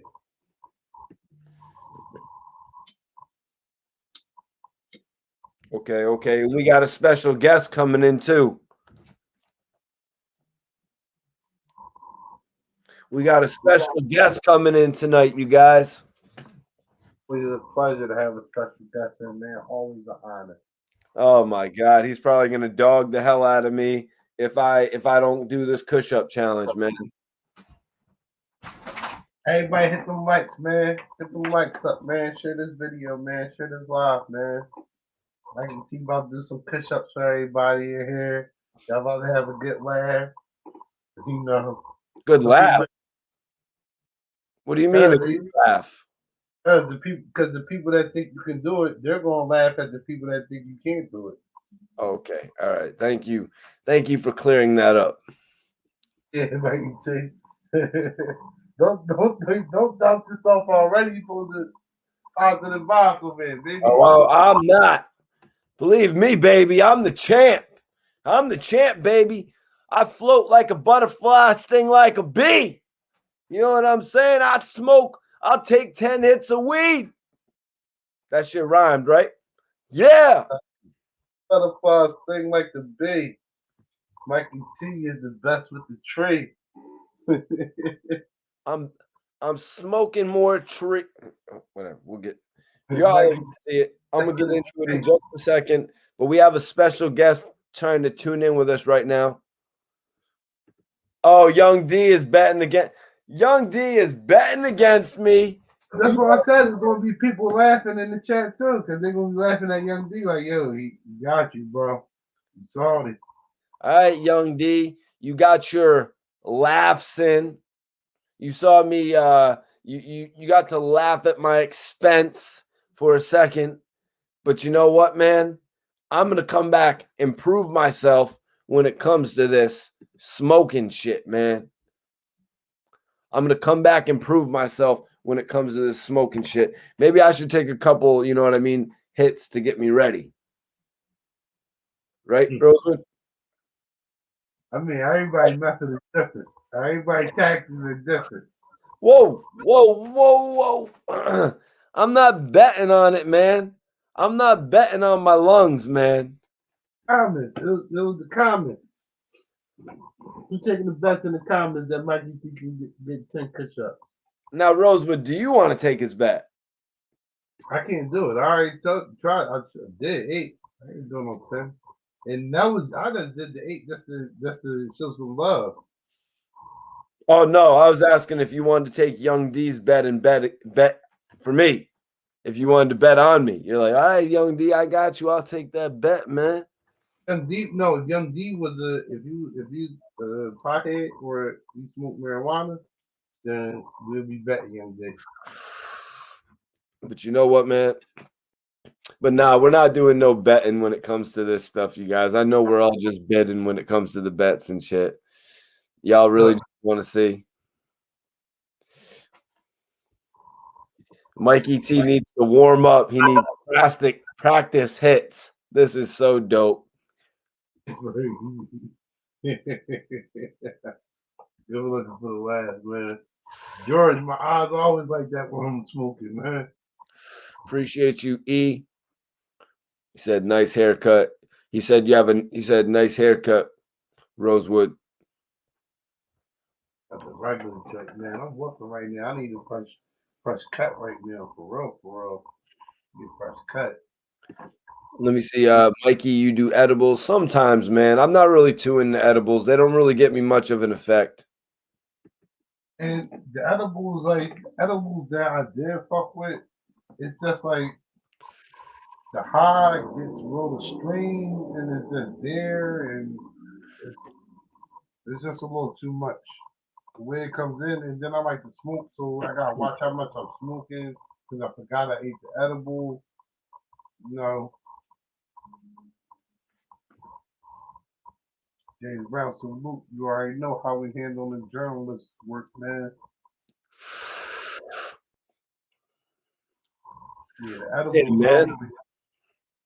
Thank you, D Nice. I appreciate you. From being in my corner on the smoking challenge to actually checking out some of my work. I really appreciate that, man. What's up, man? Actually, We got a special guest tuning in a minute, though, you guys. So stay tuned with us. Are you familiar with this? Run Game says Sherm High, Indy 500, and PD Crack. it's like a Sherman, nigga think they learn to fly. Man, shout out Petey Crack, man. That's my guy, man. Like Did you that ever? music, Did you ever get a chance to see my interview with PD Crack? definitely, yeah, How yeah. did you think I did?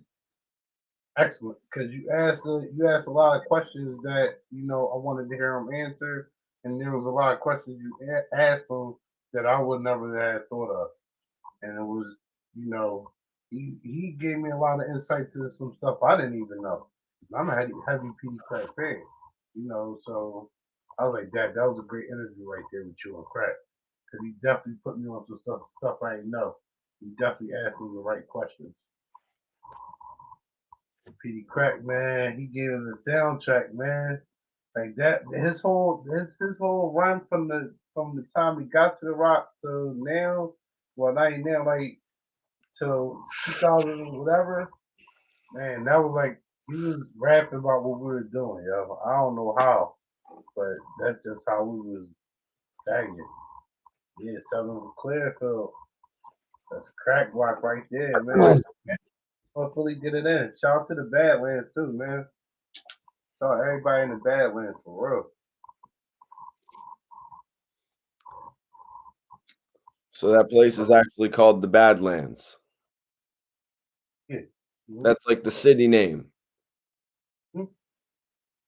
Hmm. You say the Badlands, everybody know that's the east side of Broad Street.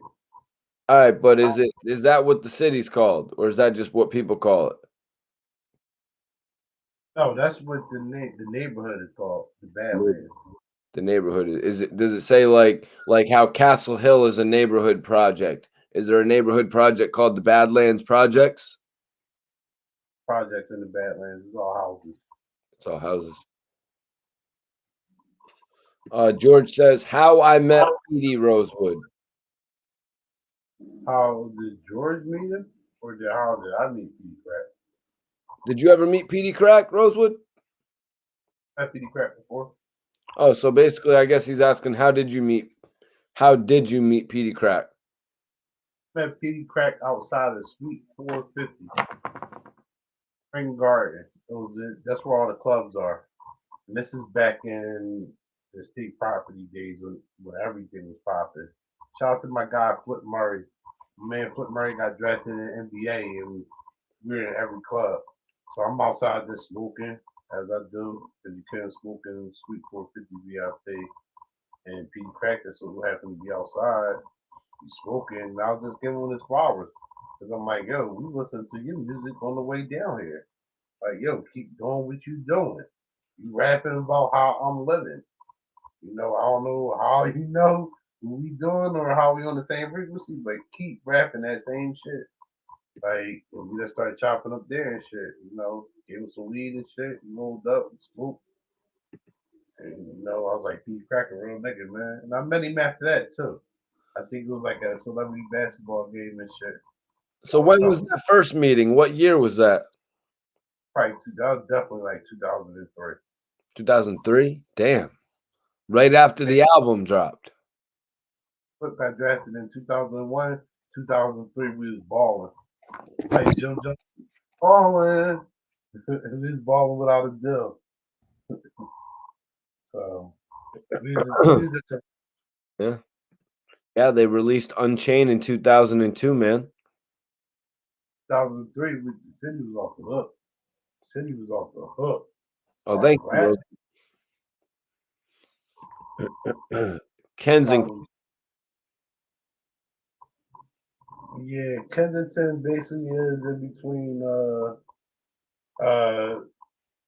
North Philly and the Badlands. Well, like all that. Then you got like Kensington, then you going into the Badlands. Shout out to A in Ontario. Shout out to A in Westmoreland. You already know the vibes.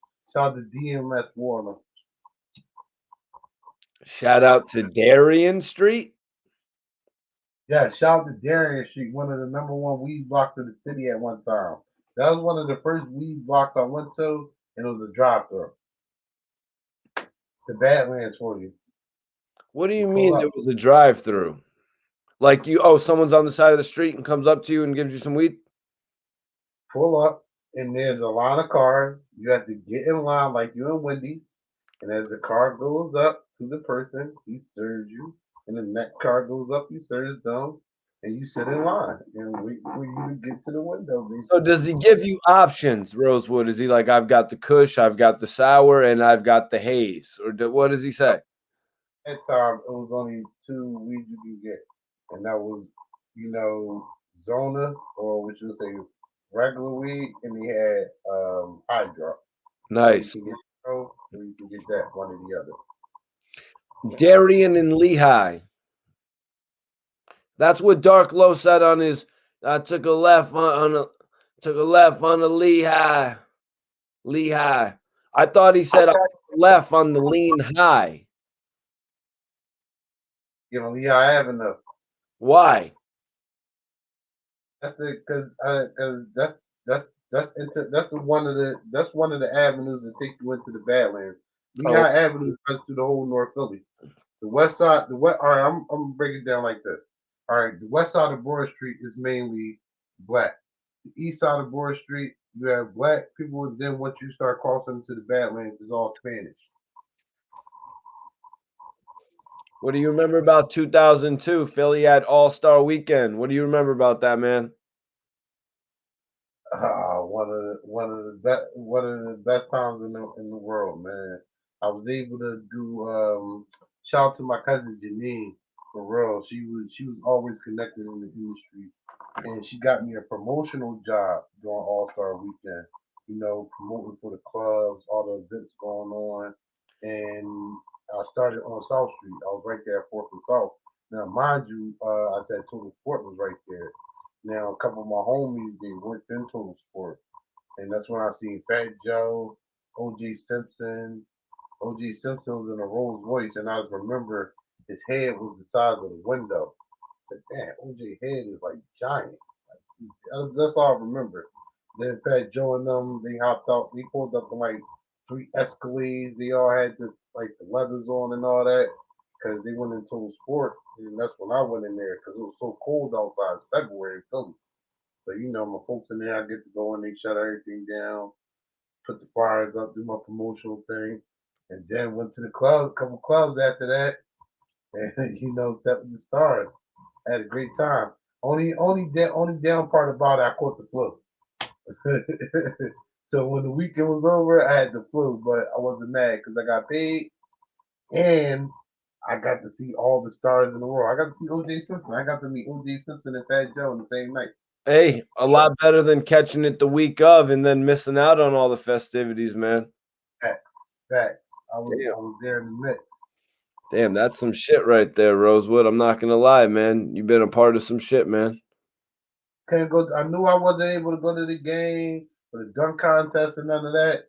But when my cousin presented me with that job, I said, "Oh, I don't need to go on none of that because everybody got to come for the game, South Street, and then the Spring Garden to the clubs." That's what's up. Petey Crack. I remember him from back in the day.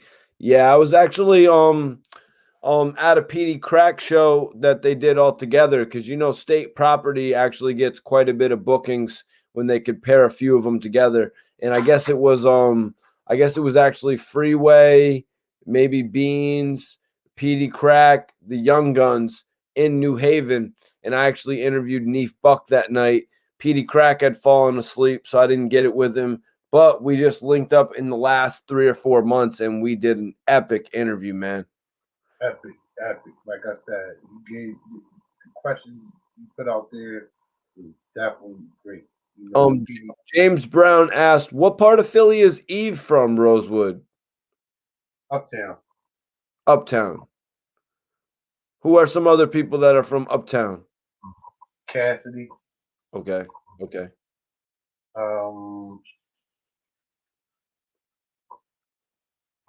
Cassidy. Core.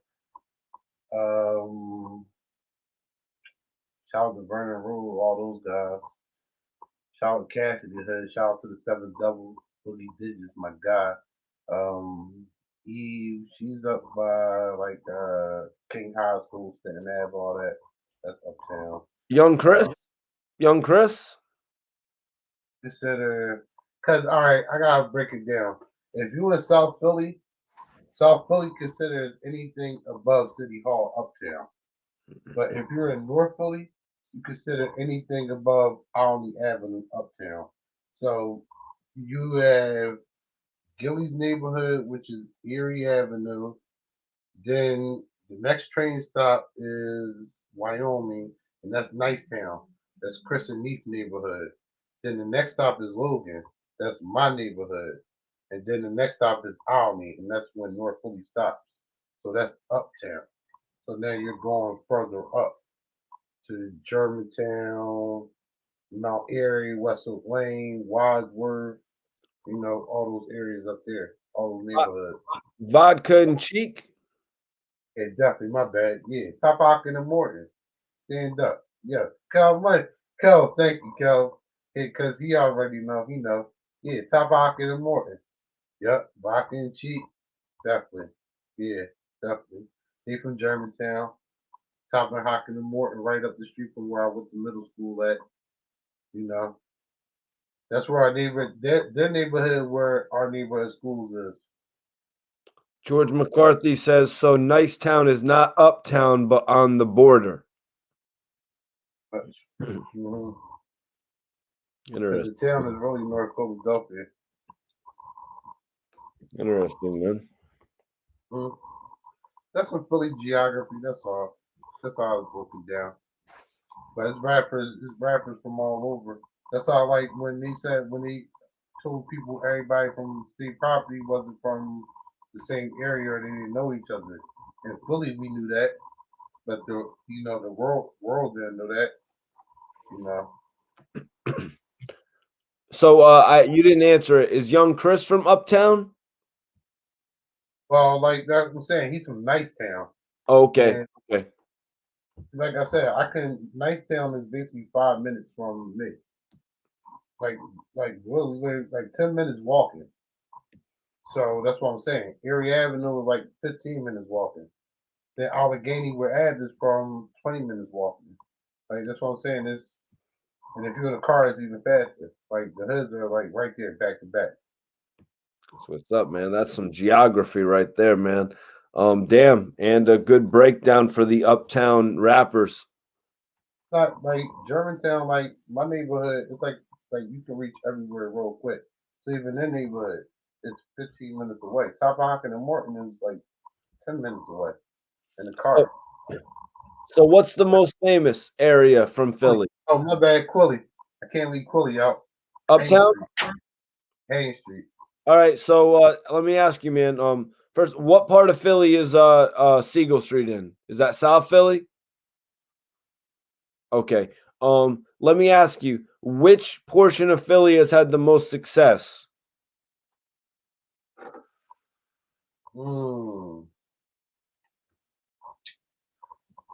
See, West Philly gonna have it because West Philly got all the old school. You know, from Schoolie D, the Will Smith, Cool C, all those guys. So West Philly got a major Charlie Mack, major impact on the city.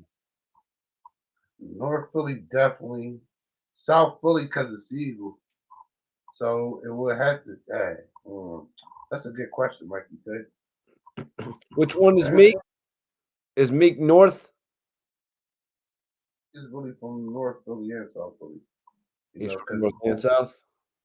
Yeah, one side of his family is from North Philly, the other side is from South Philly.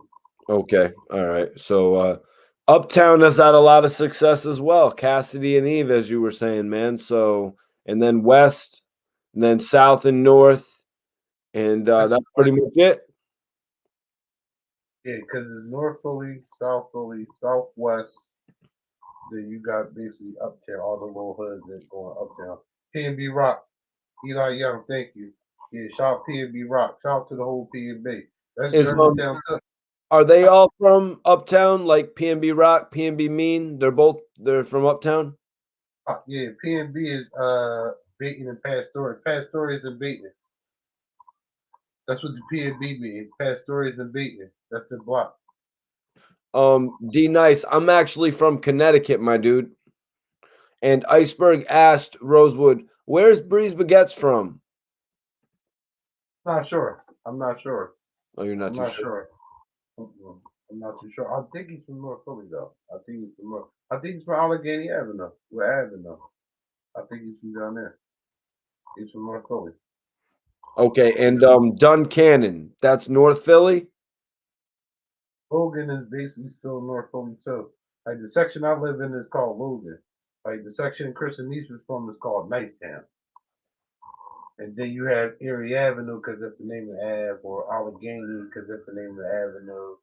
So like Razor is North Philly? Logan is basically North Philly, yeah, because Razor's also from Erie Avenue too. You know, he's also from there too. So it's just like Philly is big but it's small. That's the whole thing. Philly is big but it's small.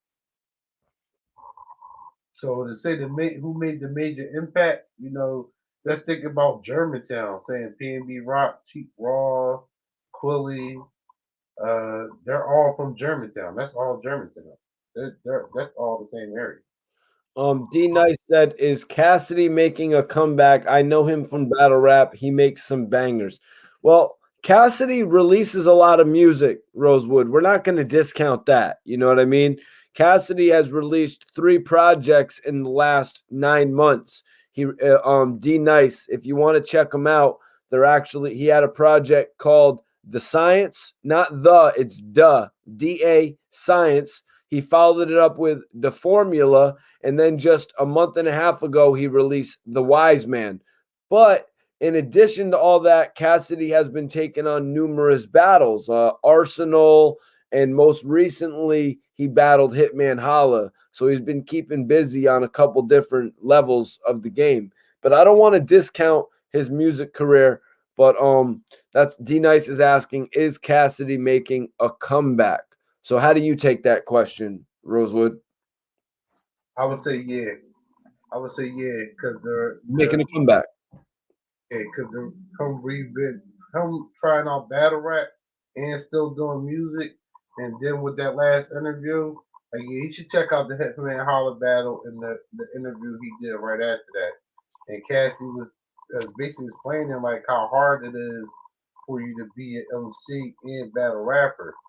He understands why the battle rappers don't try have time to do music because you have to perfect your craft in this. And he went in thinking he can just do what I already do. No, he had to adapt. and he adapted, and now he's moving up. So I would say, yeah, Cassidy made a comeback. Yep. Cassidy definitely made a comeback. He made his impact for 2021. Yeah, you could say he's making a comeback because of the fact that he was like really wasn't seen too much after my drink and my two step, and then after the deal with Carmelo Anthony and all that for the album. Rosewood, do you know what that album was called that he did with Carmelo Anthony? I remember that. I remember that. What was Cassidy's album that followed Bars? In the chat, who knows it? What was Cassidy's album that followed Bars? I'm asking all you. I'm putting y'all on the spot. The hip hop is that because I remember that whole time. I remember his promotion with that. That's what I'm saying. Like Cassidy, like I know, like it's a few of my homies that's real cool with Cassidy. A few of my old heads, whoever that's cool with Cassidy. You know, so it's like, man. Mm,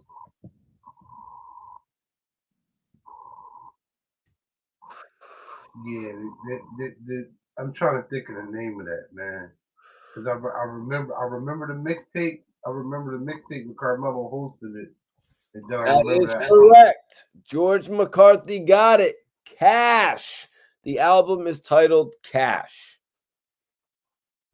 The only reason with that, the Carmelo Anthony. Now, this is just my opinion. You know, I think it wasn't enough promotion or a big enough machine behind Cassidy. You know, to get the light on him the way it was. You know, I don't think he had enough of an independent buzz. Okay, That's well, let's talk about it on a different level, bro. Let's talk about it on a different level. Cassidy's first album was called Split Personality.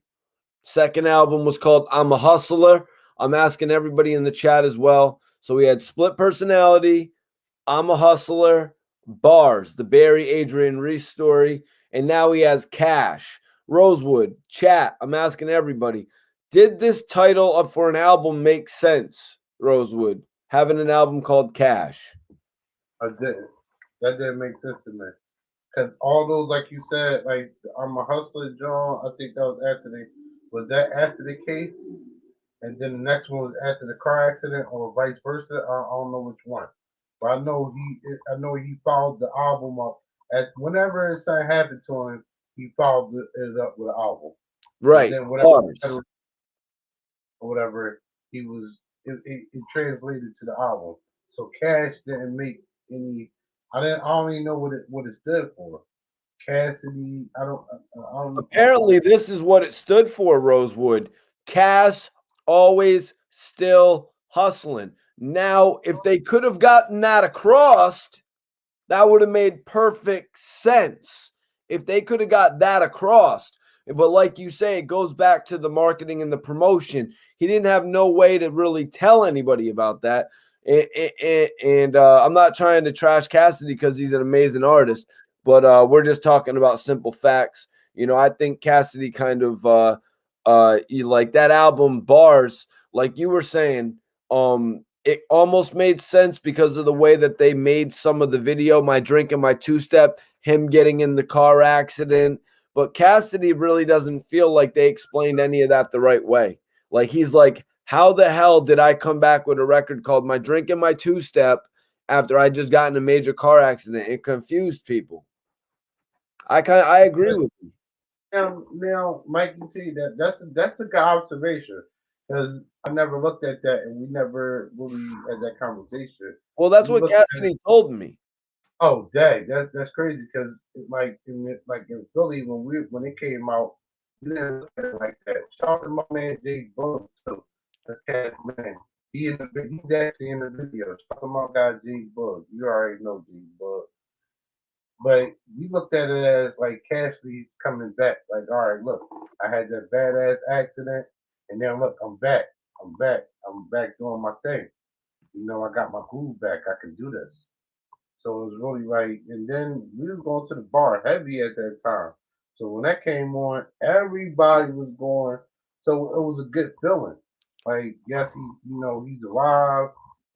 cool. He's able to make music and videos. We can see him in the video, cool, dancing. Got his homies with him. It was a good record. It was a good feel good record. So I never looked at it like how you said, or how he said. We never looked at it like that. Wow. Wow.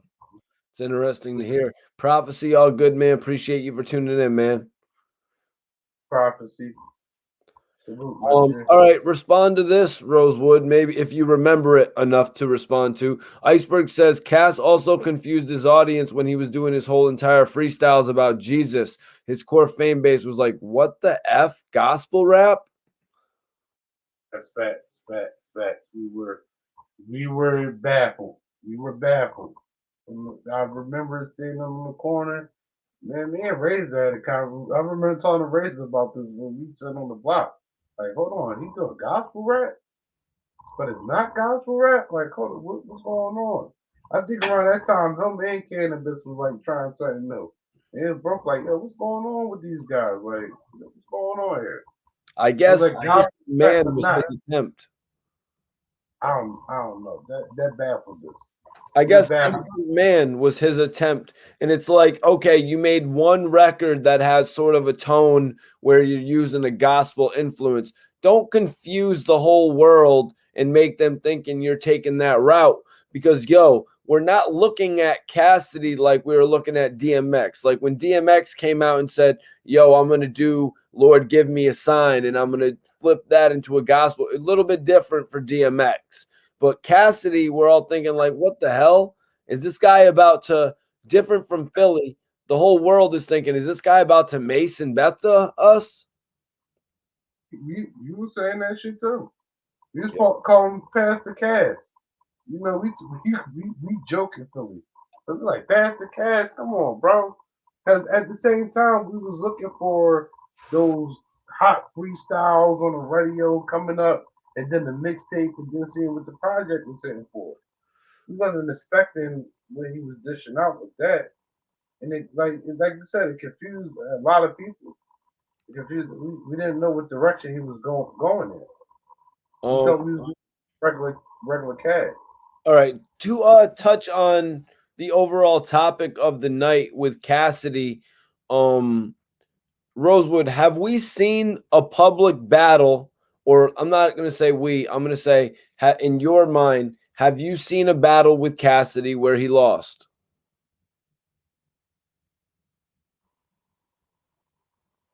And like you talking about like a real life Yeah, before like like something that's actually been recorded and put on the internet. Like how Freeway versus Cassidy was recorded and put on the internet. Something that the world can verify, not just something that people have seen and people have heard of, with all due respect, with Rucky and Cassidy. You know what I mean? But I'm saying from what we've all seen live, have you ever seen Cassidy lose a battle in your mind? I'm gonna say no, and I gotta say this: that when Cassidy was doing all those major battles, there was no YouTube, and people didn't have money for cameras. Not till Big Star came up. And then they weren't they it was like Reed Dolls. Shout out to Reed Dolls too, Southwest Philly. So they were going up their nest to Reed Dolls and um that couple other people going up there battling, New York versus Philly, New York versus Jersey. So he really wasn't on that. He was already in the street. So everything he did was really before the YouTube era or the streaming era. So everything is really just basically off of you had to be there. If you wasn't there, then you can't verify it. You had to be there. That's why I say I was up Broadnami. I live right down the street from Broadnami. So when I'm coming from where Cheap Ball in the hood is and all that Vodka and Chica is from middle school, I'm going right there to check out Cassidy battle. Like I said, it was a major event when Cassidy, his school was right down the street. He went to Central High School, which is right down the street. So he only had to walk up the street. I'm leaving school early just to get to the battle so I can get a good spot right there in the bus terminal. So you had to be there. That's why I said I seen Oskino battle. I seen Dutch, Spade. That's why I said I see Gilly battle, and like I said, Gilly was already in the street, so when he came up there, it was like a star. Gilly already had the chains and all that.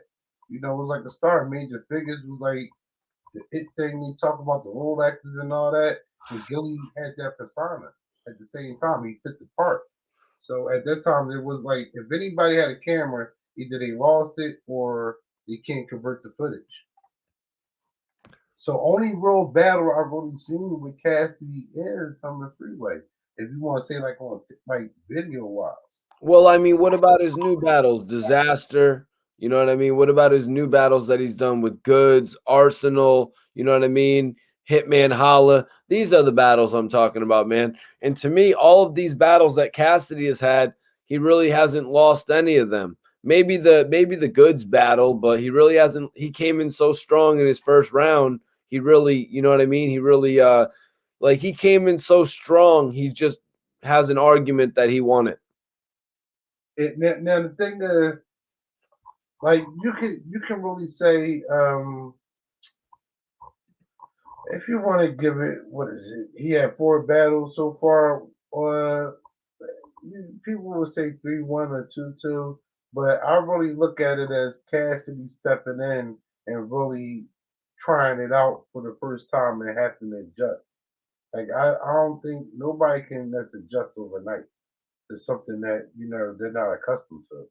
Yeah. But now he's accustomed to it, so y'all can give him whatever the losses, but I still think he's undefeated for real. Because now y'all let him in, and now he going. Cassie really gonna go in now. Catalyst is saying, Cass got them all. Run Game says the problem with Cass is he don't live what he rap. Fat Bull told us this. He's a good guy that can rap. Now, let's be honest, man. When I would hear, I guess Cassidy had big gun rap, but also he had drug talk rap, like hustler talk rap. You know what I mean? So, I mean, Now, all right. Now, who was the guy that just asked that?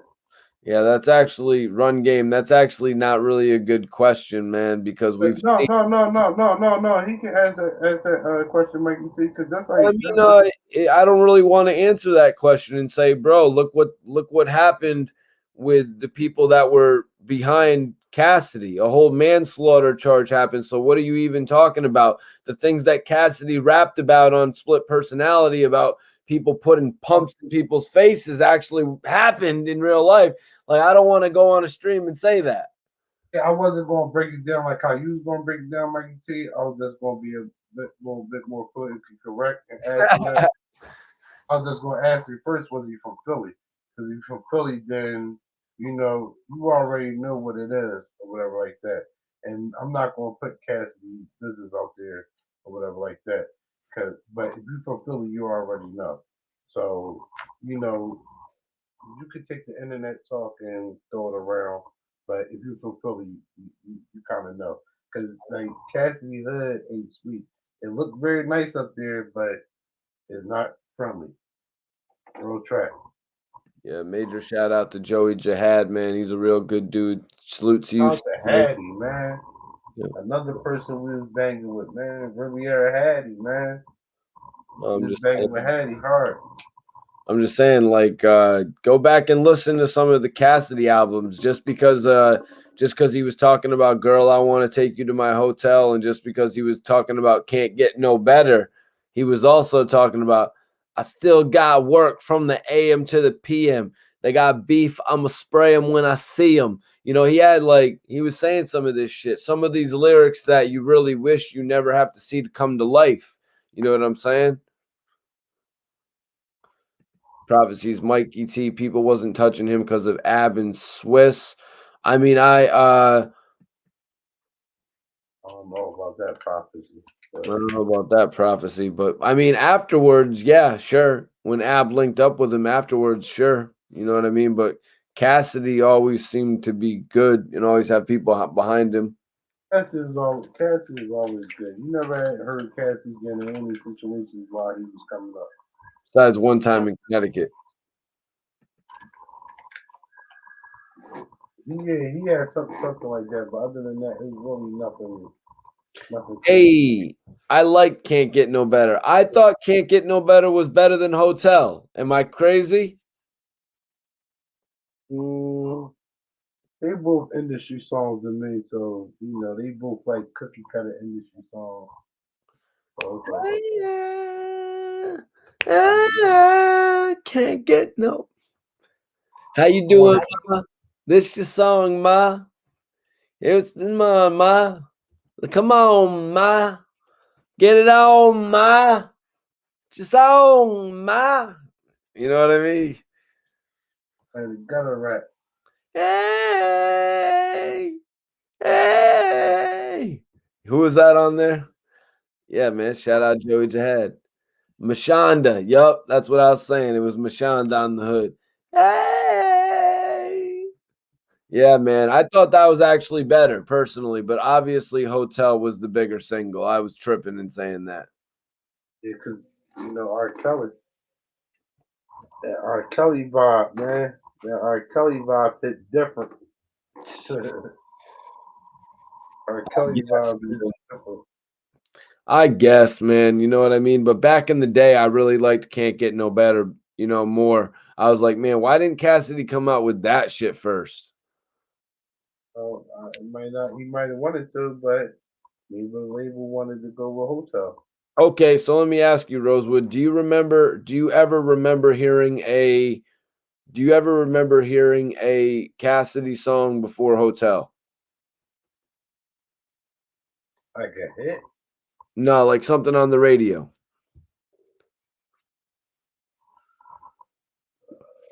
No, he was doing the Freestyle Friday challenges on the radio. And then he started. Then oh no. He had why you choking up over there? He's doing the Rough Riders compilation project. I think he was on 2 and 3. 2 and 3. He might have been on 1. Yeah, I think he was on 2 and 3. So that's the first song I heard from Cassidy was the Rough Rider compilation project. Iceberg, I agree with you. I was not singing Hotel like I was singing Get No Better. I was not. Did you ever see Hotel performed live, Rosewood? I've never seen Cassidy perform live. Yeah. That's because of what happened to him that year when he got arrested. And the crazy part about it, and go back to what that guy was saying about Cassidy, I guess street stuff. Cassidy was in a whole lot of stuff in the city. At the time that he was doing this thing, his neighborhood was on fire. Meaning like his neighborhood was going through a lot of drama, like it was a lot of stuff going on in the city. A lot of stuff going on in the city. I can see it now, Rosewood. I can see it now. Iceberg walking up to a chick. Iceberg's like me walking up to Shorty's like, how you doing, Ma? This your song, Ma. And the Ma's like, no, this isn't my song. No. Rosewood's like, Iceberg's like, how you doing, Ma? This your song, Ma. Then Shorty's like, no, Iceberg, this isn't my song. I don't know about that one, Iceberg. No, Iceberg, this isn't my song. Let me see. Prophecy said, yeah, Rosewood 3. He was smoking. They let him spit 2 verses on the Rough Rider All-Star freestyle. I think he was on 2. Because Larson, he got a song with Larson Family on there. I think that's on 2, and then 3, he got the double verses. But y'all, all right, guys. I'm gonna say this. We're gonna take the final questions. Final questions. Anybody in here? Final questions, everyone. Hit that like button. Subscribe if you're not already subscribed. If anybody wants to go a step further, donate to the channel, Cash App Mikey T Movie. But Rosewood and myself are going to take your final questions. Bring them in, baby. Bring them in. Bring the questions in. And hold on, man. I want to say something, man. Let me get this right here. Let me get this.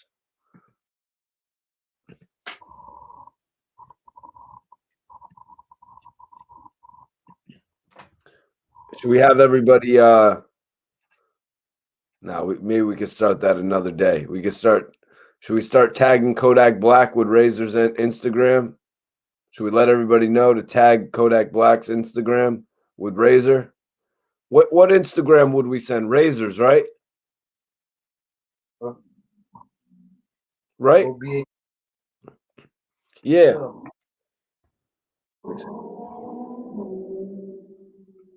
Kels, I was already telling you, man, PD Crack was the soundtrack to our life, man. Riding in the Camaro in the Dynasty, man. From going to school to going down to the Badlands. Like I said, shout out to Ian Ontario, shout out to Ian Westmoreland. But yeah, yo, I want everybody to tag Kodak Black on Instagram. Tag Kodak Black with Razor's Instagram page. Razor created a label called Spill E Entertainment. After being with OBH for a number of years, he created his own brand. And now Rosewood tells me that Kodak Black is actually starting a new brand potentially called Spill ENT. Rosewood? Called The Spill. It's called The Spill or something. I seen that today. I'm like, hold on, man. I ain't never heard nobody talk about anything spill. You know? I'm like, hold on. I see this on the gram. I'm like, what's going on? So, yo, we want everybody to tag Kodak Black on Instagram with Razor's page so Kodak Black can get an understanding that Razor's been moving with the Spill brand for a while now. And hopefully we could get a potential collaboration, some sort of a partnership in regard to, you know what I mean, Spill with Razor, because he's been repping it for a long time. I think Kodak Black's an honorable dude who respects the real too, Rosewood. Yeah, of course. And like the thing is, we never want to down another brother. We always want to work together and boost us up, you know, and boost the culture up. So, you know, always positive vibes over here. Like, don't take, you know, none of this as nothing negative or like it's a beef or some drama. All positive vibes over here, man. We really try and work with everybody that's trying to work with us and vice versa. But You yo, know, guys, on the real, we can make a difference. All 55 of you in here right now, all 56 of you in here right now, if we tag Kodak Black on Instagram with Razor's IG, I've put Razor's IG. I'm pinning it right now, you guys. It's pretty simple to find Kodak Black's Instagram on IG, right? Right, Rosewood? put that black on there. Yep. On there. So I need everybody to copy and paste Razor's Instagram and tag Kodak Black. Just everybody, go tag him right now. All 55 of you, go tag each one of his photos once each, and let's show him that we're working. I remember Razor told me he ran into Rollo, and Rollo took a moment to come speak with him and remembered who he is. So I think that we can change what's happening in the world right now if we all just tag Kodak Black and let him know who Razor is, what he's been doing, because Kodak Black has been fighting a bunch of charges and shit, you know, Rosewood. You know, Kodak Black is, you know. Busy man. That's why I understand. You know, and you know, Kodak Black might not put that up, might be somebody from the scene. You know, you know, it's not personal, nothing like that, or whatever. It's just like, you know, we want to be able to show him that, like you said, we working or whatever like that, and we rock with Kodak Black up in the city. You know, people see me on here, I say I'm rocking for the pearly whites. You know, I get that from Kodak Black. So that's what I'm saying. There's never no, it's always positive vibes over there. You know, we got too much drama in the world, especially in the rap industry, period. for people not to be banding together or let some like misunderstanding or some bullshit that tear people relationships apart or potential relationships. Nah, we ain't doing that. So yeah, we're gonna be saying this for the next few live videos, man. Like I'm starting this campaign now. We all need to message. We all need to message. We need to comment on Kodak Black's page. We need to tag Razor on Kodak Black's page. So Kodak will reach out to Razor in regard to the spill ENT. Kodak has a lot of love for the East Coast. He picked up 22Gs from New York. I got a feeling if Kodak sees that Razor has been moving with the Spill brand, Rosewood, all them have been moving with it, Kodak will embrace it, you guys. But you know what will make him embrace it? All of us in this chat, all 56 of us, tagging Kodak, telling him, hit Razor. Razor has been working Spill for 5 years. Razor has been working Spill. Razor is working with Ab. Tag Kodak Black over and over, you guys. There's 57 people in here right now. Let's show Razor that we can change the game. I remember at one point there was so many tweets and messages about Ab and Drake that Drake took notice of AR-Ab, you guys. We can change the world. You guys rock with me. Catalyst, you're saying you're out, but I want you to go tag Kodak Black. Tag Kodak Black with Razor's page. Everybody do that right now. Real honorable right there. That's real honorable, Mikey T. Because, like you said, like we can make a difference here, and that's what it is, man. Like making a difference for the culture of hip hop to make it better. You know, to make the better, to make everything better, to make it come together where everybody can win. That's what it's all about, man. Everybody wins, B. Like my man Cam said, everybody eats, B. That's the motto over here. No hate, no none of that. Everybody eats, B. All right, you guys. We are taking the final questions right now. I fully expect everyone in here to be tagging Kodak Black, blowing his shit up all night. I want to run Kodak Black's page up till there's 1,000 messages on there and DMs and comments telling him about Razor. So he looks in to see who Razor is, man, and he goes out to Philly and he checks in, and you guys will see. You guys will be the reason that happens, that he sees what's going on. Sometimes people just need to get pushed in the right direction. I remember back in the day, Rick Ross went to a radio station. Maybe you can tell me what station it was, Rosewood. And he asked the people, who's the hottest rapper right now in Philly? And everyone in Philly started saying Meek Mill, Rose Red, Meek Mill, Rose Red, Meek Mill, Rose Red. Power 99 with Cosmic Cab. Okay, Power there you 99 go. with Cosmic Cab. So right now we got an even easier tool, IG. Everybody go tag Razor's IG on Kodak Black's page so Kodak knows that Razor has been working hard for a number of years on this brand and even longer as an artist, you know. So let's see if we can get the, you know, start the winds of change here. Definitely, man. And listen, anybody that's gonna be near the Philly area, June 6th. June 6th is the Strictly Spill 4 concert, man. We got Enes, Frank with the Grippers going, K Walker, King Jeb, News. It's a few people. Frank with the Grippers going, performing. We got it's a few people, a couple of special guests on there. So June 6th. Matter of fact, I'll show y'all right here. June 6th. June 6th. Y'all need to tap in with that shit. I'm gonna put it on my page tomorrow. Major performance. 50 Spill. 50 Spill 4. This the fourth Strictly Spill concert. Right here. So that show you right there how much, you know, Razor really put into, you know, his creation. You know, this is the fourth one. You know, that he's been putting on the fourth showcase, bringing, you know, up and coming talent and people, you know, that's being talked about Philly, you know, bringing them in.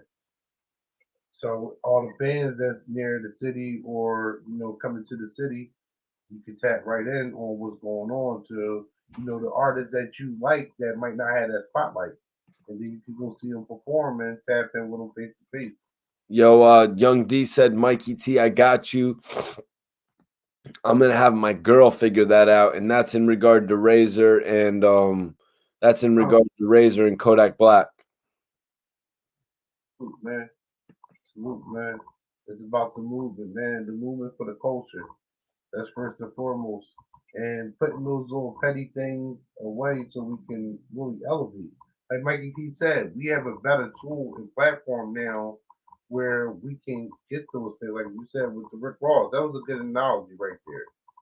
Because like everybody started bombing. Like when he said that, they bombed the radio station with Meek Mill, Meek Mill, Meek Mill, Meek Mill. They were calling their heavy. And for the best, it's Meek right now.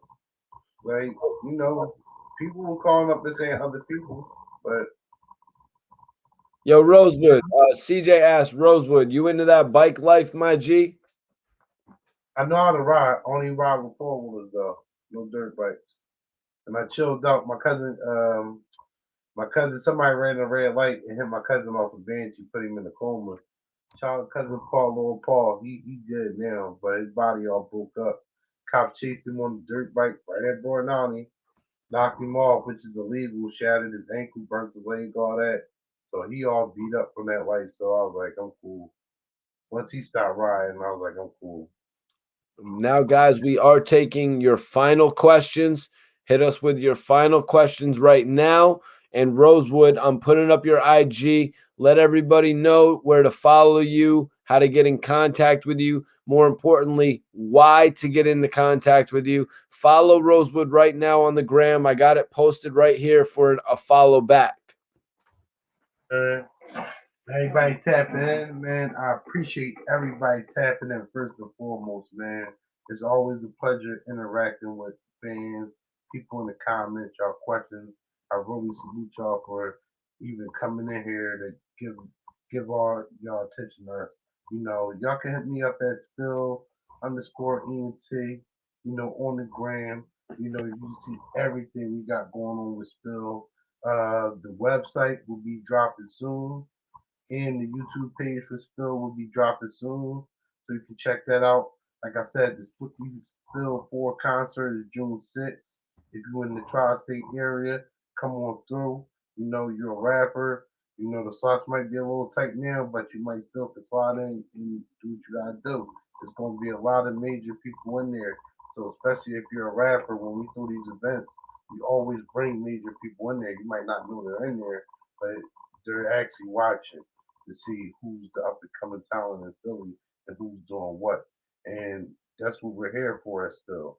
The segue in that to say like, what we're doing and basically is management, promotion, artist development. But at the same time, we're jumping behind, whoever is pushing the agenda to get the city movement. To push that city movement and to let the world know like Philly ain't left out, Philly ain't stop rapping.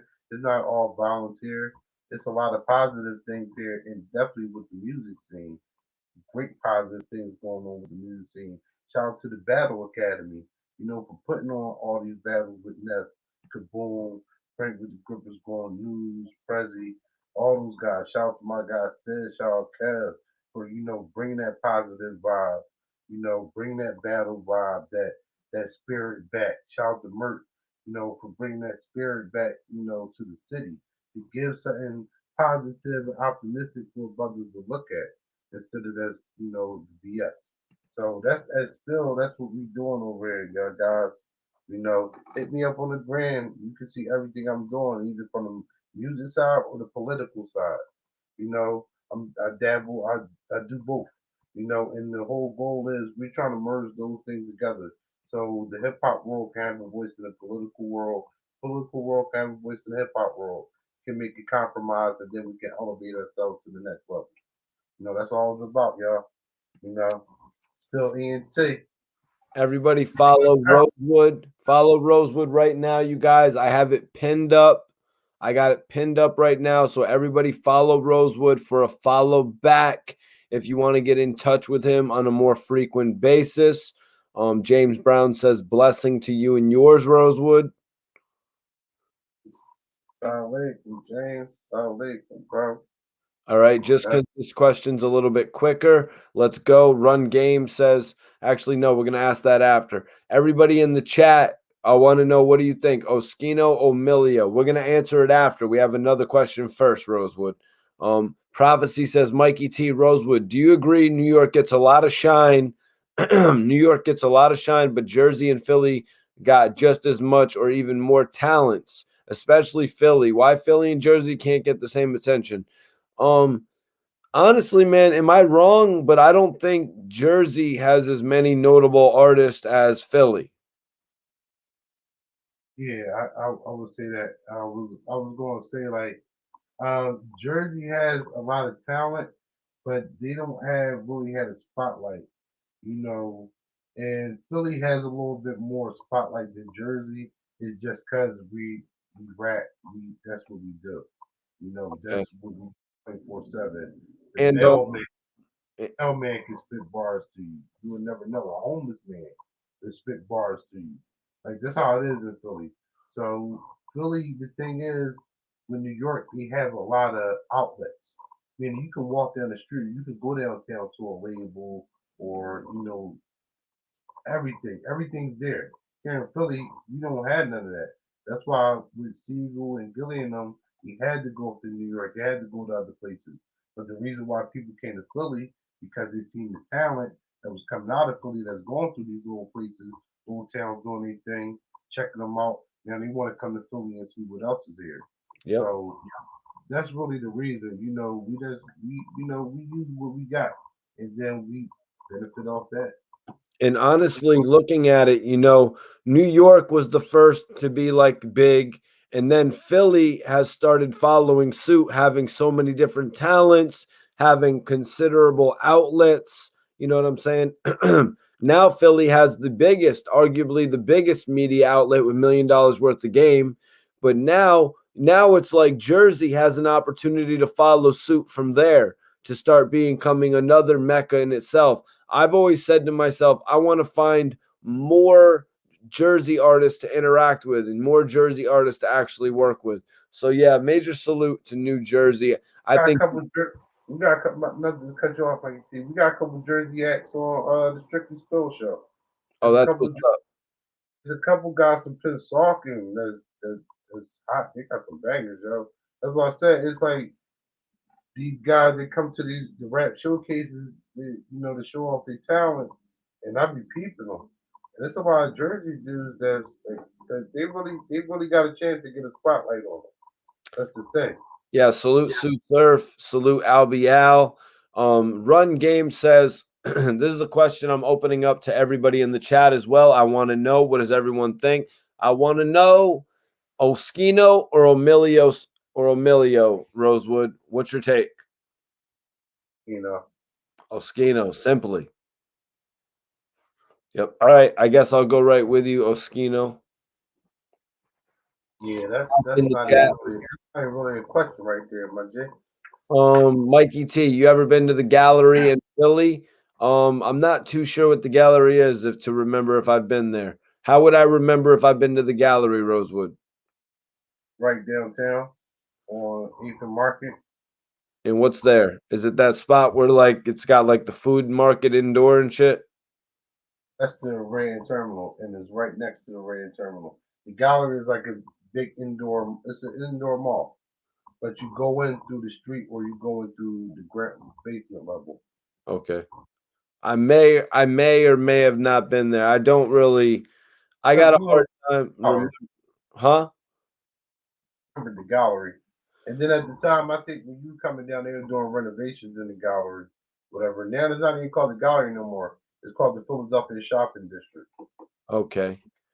Kevin says, Mikey T, what word of advice do you have for anyone who's trying to find confidence achieving their goals? All right, so that's a different question right there, man, because he's asking, what advice do I have for somebody that's actually trying to find the confidence to overcome their goals? Well, first, it's the first thing is to not worry so much about outsiders' opinions, and it's to just be you, because that's the only way you're going to be the true celebrity version of yourself. is to just be you. If you are whatever you do naturally, you know what I mean? You got to try not to shy away from doing that just because somebody comes around you. That's the ultimate way of beginning to achieve your goals. You know what I'm saying? Sometimes back in the day when I would come on here, I would throw on a hat because a piece of my hair was sticking up. You know what I'm saying? Sometimes you do different things like that. But yeah, I guess that's the advice I would give, because that's the advice I've been trying to give myself lately. It's like you're never going to be the celebrity form of yourself, because that's what everyone's into. They want to buy into who you are. And it's not about buying things. They want to be who you are. They want to see the creativity that you can offer the world. And you're not going to get that by shying away from just doing what you want to do. You know what I mean? Facts. Definitely gave you some jewels right there, my J. George says, Rosewood, what's your favorite shop in the Galleria back then? My favorite shop in the gallery back then, it would have to be Dr. Dental and City Blue. Dr. Denim and City Blue? And then they had another Dr. Dental on South Street and another City Blue on South Street.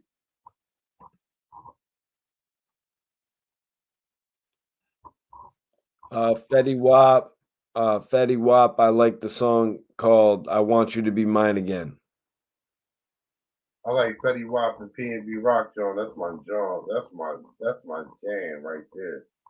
Fetty Wap and P&B Rock, man. That's my joint right there. Iceberg. That's why we be having the battles, and it's crazy because that's why we having the battles, and it's just friendly competition of Philly versus Jersey, you know, and it's also to see who's coming out of Jersey, because we accept, like, you can be from Jersey, and if you're nice, you can come over to Philly and do your thing. We're gonna accept you. If you can rap, you a bar spitter, we're gonna accept you. That's how, like, Bill Collector, like with the battle thing. He's not from Philadelphia, but everybody accepts him in Philadelphia and respects him like he was from here. Because he went on there and he was doing his thing. We respected what he was doing. Winning those battles. I want everybody I want everybody in here who's not following me on Instagram to follow me right now. I'm putting up my joint. I got it pinned up right now. Everybody that's not following me, follow me on Instagram right now. Mei Ling, appreciate you for tuning in tonight. Salute to you. Anybody out there who wants to go a little bit further, then just comment the video, hit that like button, you guys. Really appreciate everybody tuning in. I will follow everybody back that follows me. Again, final call. These are the final questions that we're going to answer. And, we're pretty much answering everything. I asked Rosewood, Oskino, or Emilio Sparks. So we're pretty much answering anything right now. Right. Mikey T just gave out some good advice, man. You know how to operate in your life with confidence. We answering all questions right now. Bring them in. Bring them in. Mike, you got the fresh cut. Yeah, you're damn right I did, man. You're damn right I did. But all right. Going, my Jake. What you doing for the holiday weekend? For me? What you doing for Memorial Day? Oh, me, I'm just going out with some friends and shit, popping a couple bottles. Yeah, I think I'm gonna fall back, probably do some work, man. I'm gonna be out and about, but it's really crazy in this city. So, like, if I'm not going to Miami or Atlanta, then I'm working. Is there much going on in Philly for Memorial Weekend? Like, is the clubs back open? Yeah, actually, just dropped the mask mandate, so you don't have to wear a mask no more. And then I noticed that from some of your videos that nobody's really wearing masks anymore. So does it say if you've been vaccinated, you don't have to wear a mask, or you just don't have to wear a mask in general? For mask in general.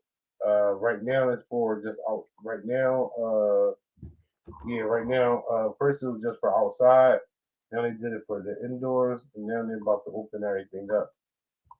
So I think June 21st, everything's going to open back up regular in the city. So everything, so the summertime is going to be lit in the city. The day parties be crazy. Day parties be up to up. George McCarthy says, Rosewood, teach Mikey T what wild Irish rose is. Oh man, something you don't want to be drinking, Mikey T. It's gonna take you. You gonna be wilding for real, man. Oh, word. That's lit, man. So That's man, I'm gonna give him a little insight, a little gem on my life. When I used to be a little bit younger, going to the bar, you know, I had to budget my money and all that. I'm like, all right, how I'm gonna get on? A shot of 151 and a cup of Telesport. That's all you need. You go on for you out for the night. 151, Take dude. it at home. You take us at home. Put it like that. You taking a female home that night. You in your bag. That 151 shot and you sipping on that T-Pain. There you go. Telesport, we call it T-Pain. You sipping on that T-Pain. Ooh. I don't know what Mad Dog is. What's he talking about, Rosewood? Yeah, he keep going lower and lower. Mad Dog, another thing you shouldn't be drinking on. It comes in fruity flavors and it gets you fucked up badly. Hangover Central. No, I never So messed. you should be drinking in 2021. But they No, still I never seen those, Rosewood. all right, go down south. They drink Mad Dog like a motherfucker. Oh, Rosewood, Styles P or Jadakiss? Yes. I said the same. But yeah, man, I really appreciate everybody tuning in tonight. We will be back with you all after the Memorial Day weekend. You know, I think everybody's getting ready for their Memorial weekend right now, Rosewood. So we're going to let everybody enjoy it. I want everybody to go check out my new interview with Hot Boy Turk. Stay tuned for the next episode of Hip Hop Trivia, the Hip Hop Trivia Battle dropping this week. And yeah, and that's about it, man. And y'all make sure y'all check out, man, Razor. Big Art EP about to drop, man. Make sure y'all check out Leak Mall's Razor and Pretty Flop video that just dropped the other day, man. Y'all can type it right in as I said it with those names right in there, man. A banger. Straight banger from the streets of Philadelphia, man. Right, so anybody that's confused about anything, there's no confusion over here. Everybody working. Everybody working in the city is proud to do better. Salute everybody in the chat for tapping in, man. Always a pleasure to my guy Mikey T, man. All right, Rosewood, have a good night. Enjoy your Memorial Day weekend. And everybody in the chat, enjoy your Memorial Day weekend, guys. God bless you all, man. Appreciate everybody. And remember to flood Kodak's IG. I want everybody to flood Kodak Black's IG, tag Razor's Instagram, you guys, and be like, yo, Kodak, you got to mess with Razor. Razor's been messing with Spill. Spill is actually, this is Kodak's IG. This is Razor's IG. Tag Kodak's IG with Razor's Instagram and be like, yo, Razor's been repping Spill for half a decade. Razor's been repping. How long has it been officially? Can you tell me, Rosewood, how long it's been officially? So beneficial, I'm gonna say since 2016. 2016. So about a half a decade, as I was saying, man. George McCarthy, thank you for tapping in. Humberto, my man, Young D. Young D said, "Man up." Is it called "Man Up"? Okay. Back, everything. Good looking, my J. Salute Young D for tapping in, and salute James Brown and everybody else. Iceberg, of course. And we will see you all after the Memorial Day weekend. Yo, the burner in the building. Salute to you, man.